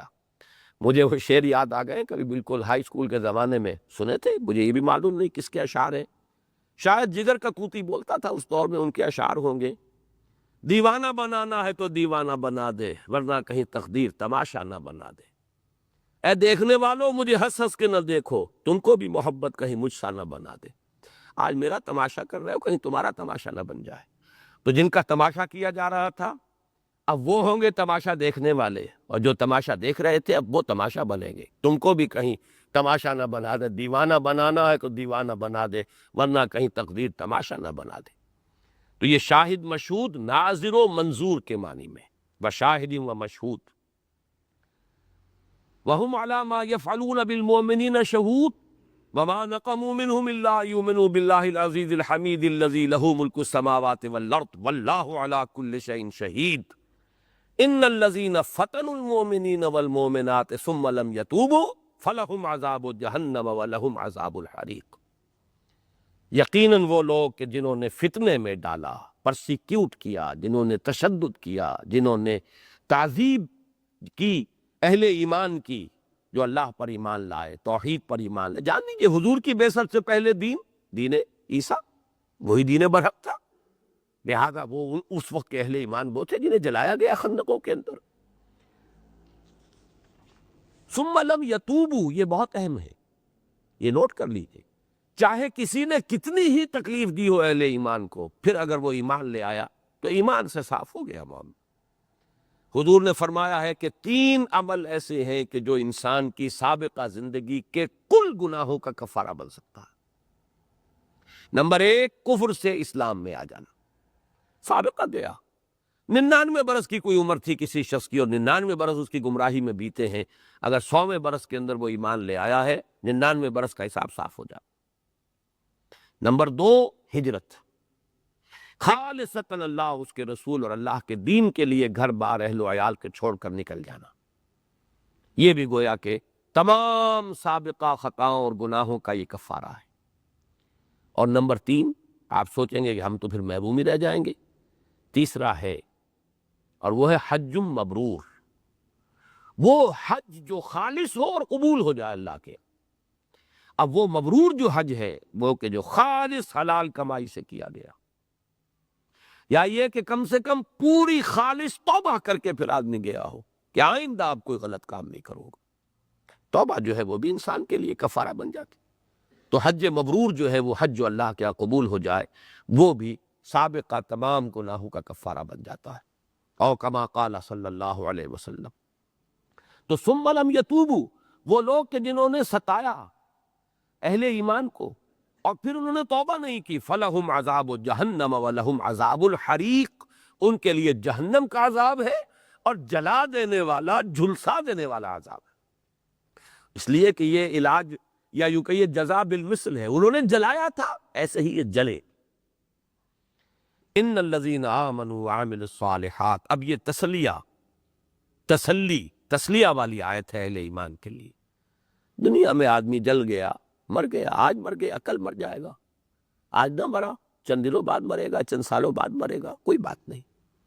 لیکن جو قائم رہا، ثابت قدم رہا ایمان پر، توحید پر، ان الذین آمنوا وعملوا الصالحات لہم جنات تجری من تحتها الانہار ذالک الفوز الکبیر۔ یقیناً جو لوگ ایمان لائے اور جنہوں نے نیک عمل کیے، ان کے لیے وہ باغات ہیں جن کے دامن میں ندیاں بہتی ہوں گی۔ یہی ہے بڑی کامیابی، الفوز الکبیر، بہت بڑی کامیابی۔ دنیا کی زندگی تو ہے ہی عارضی، فانی ہے، آج نہیں کل، کل نہیں پرسوں، جانا تو ہے، کسی طور سے تو جانا ہے۔ کوئی پھوڑا نکل آتا ہے انسان کو، جس کی سوزش کم نہیں ہوتی ہے اس آگ کی جو جلن ہے اس سے۔ کینسر ہو گیا ہے، اور جس طریقے سے آدمی پھر کینسر کا مریض ختم ہوتا ہے۔ اب تو خیر اللہ کا فضل ہے، کچھ علاج بھی ایجاد ہو گئے ہیں، کچھ مسکن ادویات بھی ہیں، لیکن کینسر کے بعد مریض تو ایسے ہیں کہ کسی مسکن دوا سے کوئی فائدہ نہیں ہوتا۔ اور وہ جو جلن ہے، آگ میں جلا تو چند منٹوں کی بات ہے، آدمی کا ہوش و آواز ختم ہو جائیں گے۔ اور جو جل رہے ہوتے ہیں ان پھوڑوں کے اندر، اور وہ جو اندر ہی اندر جو ہے اس کینسر کی جو پنجے جو گڑے ہوئے ہوتے ہیں پورے وجود کے اندر، وہ تو اس سے کہیں زیادہ تکلیف دہ۔ تو بہت تو آنی ہے، لیکن ایمان اور عمل صالح پر اگر استقامت ہے، مداومت ہے، ڈٹے رہنا ہے، صبر ہے، وہ جو پھر سورہ عنکبوت کا پہلا رکوع ذہن میں آ رہا ہے، لیکن اب وقت نہیں ہے کہ میں اسے بار بار دہراؤں۔ وہ لوگ لازماً والذین آمنوا وعملوا الصالحات لنکفرن عنہم سیئاتہم ولنجزینہم احسن الذی کانوا یعملون، وہ لوگ جو ایمان لائے اس پر ثابت قدم رہے، ایمان کے عملی تقاضوں کو پورا کرتے رہے، ہم لازماً ان سے ان کی تمام خطاؤں کو، گناہوں کو، برائیوں کو، تقصیرات کو معاف کر دیں گے، محو کر دیں گے، اور انہیں لازماً بہترین جو ان کے اعمال ہوں گے ان کے حساب سے ان کو مرتبہ دیں گے اور ان کا مقام معین کریں گے۔ وہ وعدہ جو ہے اللہ کا پختہ ہے۔ ان الذین آمنوا وعملوا الصالحات لہم جنات تجری من تحتہا الانہار ذلک الفوز الکبیر۔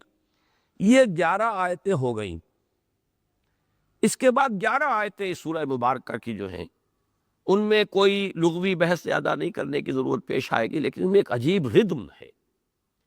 اس کو پڑھتے ہوئے ان بطش ربک لشدید انہ هو یبدئ ویعید وہو الغفور الودود ذو العرش المجید فعال لما یرید هل اتاک حدیث الجنود فرعون وثمود بل الذین کفروا فی تکذیب واللہ من ورائہم محیط بل هو قرآن مجید فی لوح محفوظ۔ یہ ردم اس کا جو ہے اس میں ایک سیکوینس ہے، اس میں جلال بہت ہی یوں سمجھیے کہ پرجلال مقام ہے یہ قرآن مجید کا۔ اس میں جلال کی شان ظاہر بھی ہونی چاہیے، اللہ کے بندوں کو جس طریقے سے ستایا گیا، جلایا گیا۔ ان بطش ربک لشدید، یقیناً تیرے رب کی پکڑ بہت سخت ہے۔ یہاں خطاب کس سے ہو رہا ہے؟ بظاہر محمد صلی اللہ علیہ وسلم سے اور آپ کی مساعدت سے اہل ایمان سے۔ کن کو سنایا جا رہا ہے؟ بلال کو، خباب بن الارت کو، ابو فقی کو، آل یاسر کو، سمیہ کو، عمار کو سنایا جا رہا ہے۔ گھبراؤ نہیں، یہ کہیں بچ کر نکلنے والے نہیں ہیں۔ امیہ ابن خلف کو تو پھر خود حضرت بلال رضی اللہ تعالیٰ عنہ نے اسے قتل کیا ہے میدان بدر میں ان کے ہاتھوں۔ یہ تو بدلے تو آ گئے ہیں۔ ابو جہل کی گردن پر حضور صلی اللہ علیہ وسلم نے اپنا پاؤں مبارک رکھا ہے، وہی ابو جہل کہ جس نے ڈالا تھا حضور کی گردن کے اندر، اپنی چادر کو بل دے کر، رسی کی شکل دے کر، اور ڈالا تھا اور پھر کھینچا تھا کہ آپ کی آنکھیں ابل پڑی تھی۔ وہی ابو جہل تھا جب وہ میدان بدر میں جو ہے وہ کھجور کے کٹے ہوئے تنے کی مانند پڑا تھا تو حضور آئے تھے، اس کی گردن پر آپ نے اپنا پاؤں رکھا اور فرمایا ھذا فرعون ھذہ الامہ، یہ اس امت کا فرعون ہے۔ تو یہ تو بدلے تو ہو گئے، بس یہ ہے کہ ایک وقت ہے، امتحان ہے، ابھی اہل ایمان تمہارے لیے امتحان ہے، ابھی آزمائش ہے، ابھی اللہ تعالیٰ تمہارے صبر کا امتحان لے رہا ہے۔ بلکہ اللہ کیا امتحان لے رہا ہے، لوگوں کو دکھانا چاہتا ہے۔ ٹھوک بجا کے دیکھ لو ہمارے ان بندوں کو، کہیں کوئی کمزوری ہے ان میں، ان کے عزم میں، ان کے ارادے میں، ان کے پائے ثبات میں کوئی لغزش آتی ہے؟ حضور صلی اللہ علیہ وسلم کو بھی اللہ نے 10 برس پر کوئی پروٹیکشن نہیں دی، پورے 10 برس۔ یہ تو در حقیقت یوم طائف کے بعد ہے جو پروٹیکشن ملی ہے حضور کو، پورے 10 برس تک کو پروٹیکشن نہیں۔ گویا کہ کھلی چھوٹ تھی، جس طرح چاہو آزما لو ہمارے بندے کو صلی اللہ علیہ وسلم، اس کے صبر اور ثبات کا جس طرح چاہو امتحان لے لو، ہم آپ بیچ میں نہیں آئیں گے، ہم تمہارا ہاتھ نہیں روکیں گے، ہم تمہارے جسم کو شل نہیں کریں گے، آزما لو۔ اسی وقت تو پھندا ڈال سکا نا وہ، اگر اللہ کا اذن نہ ہوتا تو پھندا کیسے ڈال لیتا حضور کی گردن میں؟ یہ ہے، لیکن ان کی تسلی کے لیے ان بطش ربک لشدید، گھبراؤ نہیں، ان کی پکڑ بھی آیا چاہتی ہے اور تیرے رب کی پکڑ بڑی سخت ہے۔ یہ کیا تمہیں سزا دے رہے، جو سزا ان کو ملے گی اس کا تم تصور نہیں کر سکتا۔ آل یاسر تو ہلاک ہو گئے، لیکن یہ کہ ان کے لیے تو ثم لا يموت فیہا ولا یحیا، نہ پھر ان کے لیے موت ہوگی نہ زندگی ہوگی۔ ان بطش ربک لشدید انہ هو یبدئ ویعید، یقیناً وہی تو ہے جو پہلے پیدا کرتا ہے پھر اعادہ کرتا ہے، دوبارہ پیدا کرتا ہے۔ یہ باعث بعد الموت کی طرف اشارہ ہے۔ دنیا میں تم دیکھتے ہو زمین پڑی ہوتی ہے بے آب و گیا، بارش برستی ہے، پھر اس میں زندگی ہی زندگی ہے، موجزن ساقی، وہ نقشہ نظر آ جاتا ہے۔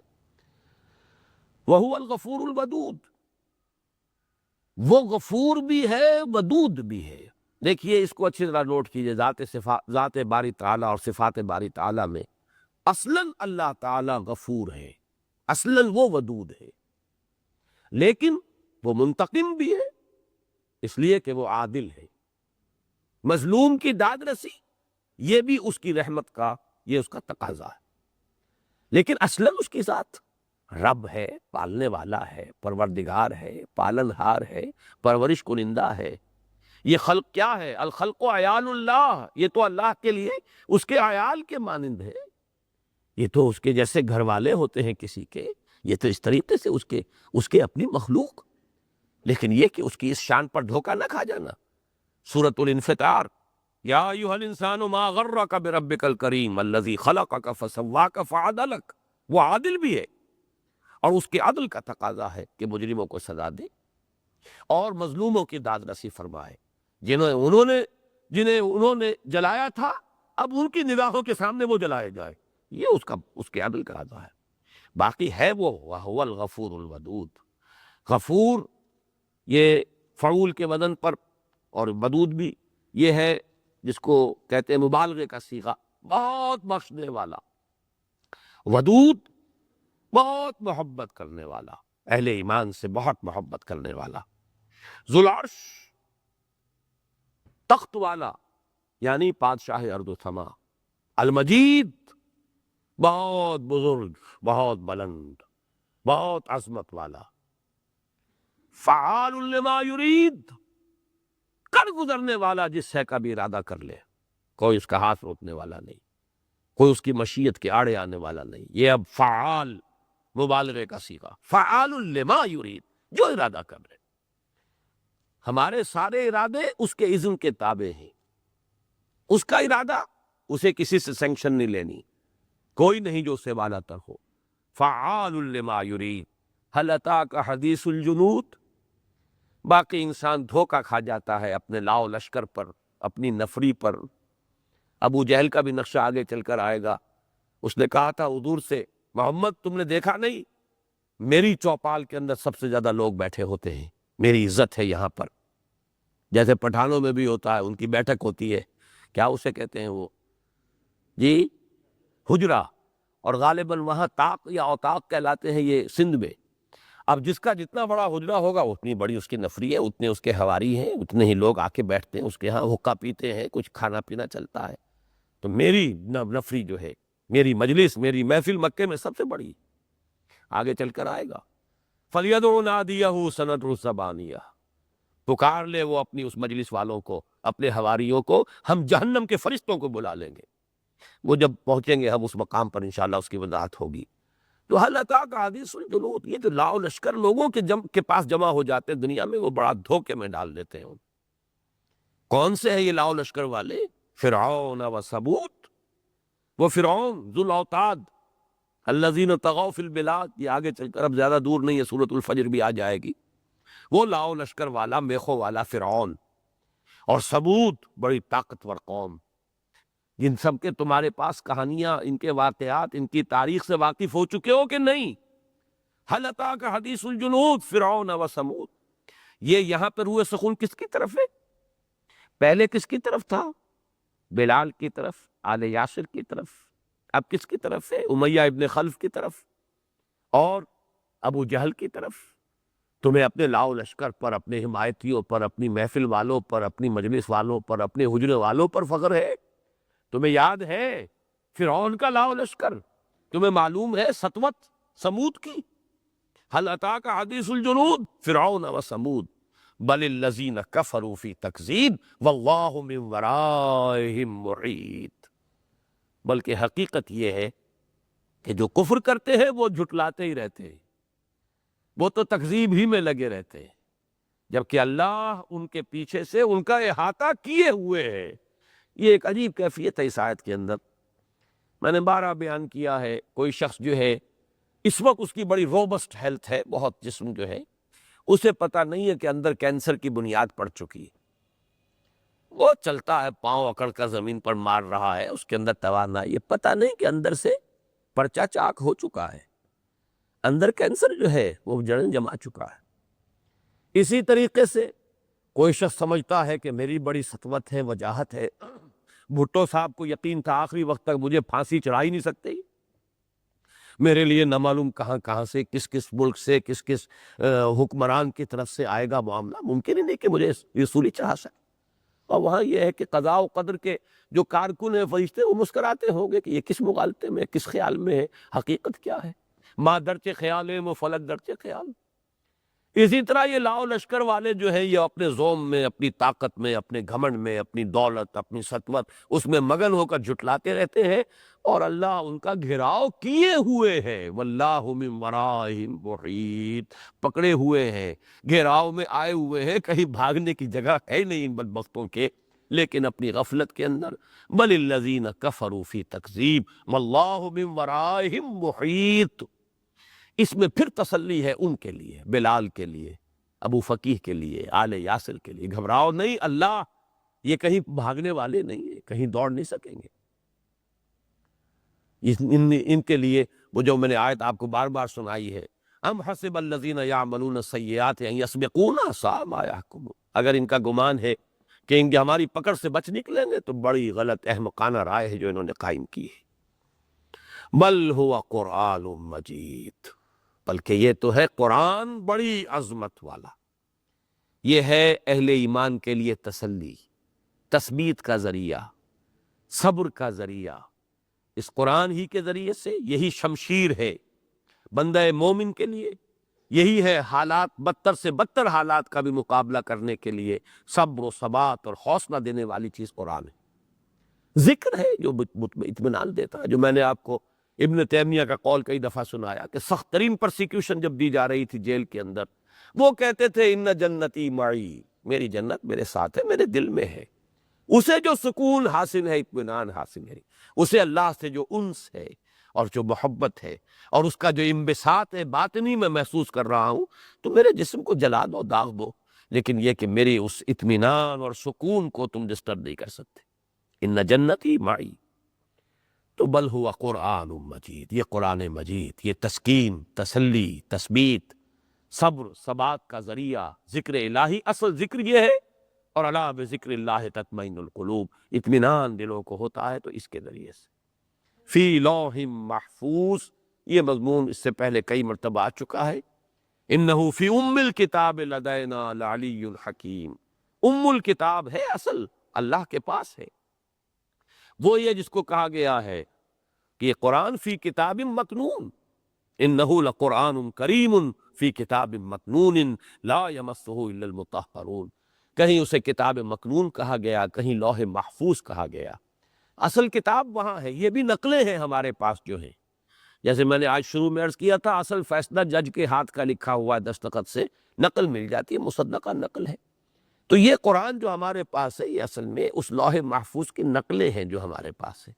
وہ نقلیں آپ آرٹ پیپر پر بھی، تاج کمپنی نے بہترین کاغذ پر بھی چھاپا، اور پھر جو کوئی لوٹ مار کی ہے اور جو حرام خوری کی ہے وہ بھی آپ کے علم میں ہے۔ وہ کتاب آپ چھاپ لیجیے اعلیٰ سے اعلیٰ، اور سارا سودی کاروبار، اور اس میں لوگوں کی کس قدر مال جو ہے اور ان کی دولت جو ہے، لیکن وہ بھی سود خور لوگ تھے۔ واقعہ یہ کہ ان میں سے کسی کے لیے میرے دل میں کوئی ہمدردی نہیں، صاف نظر آنے والا سود، 10% منافع جو ہے وہ مل رہا ہے، اور بڑے مزے میں قرآن مجید کی تجارت ہو رہی ہے، لیکن یہ کہ سودی کاروبار کے ذریعے سے۔ بہرحال یہ نقول ہے،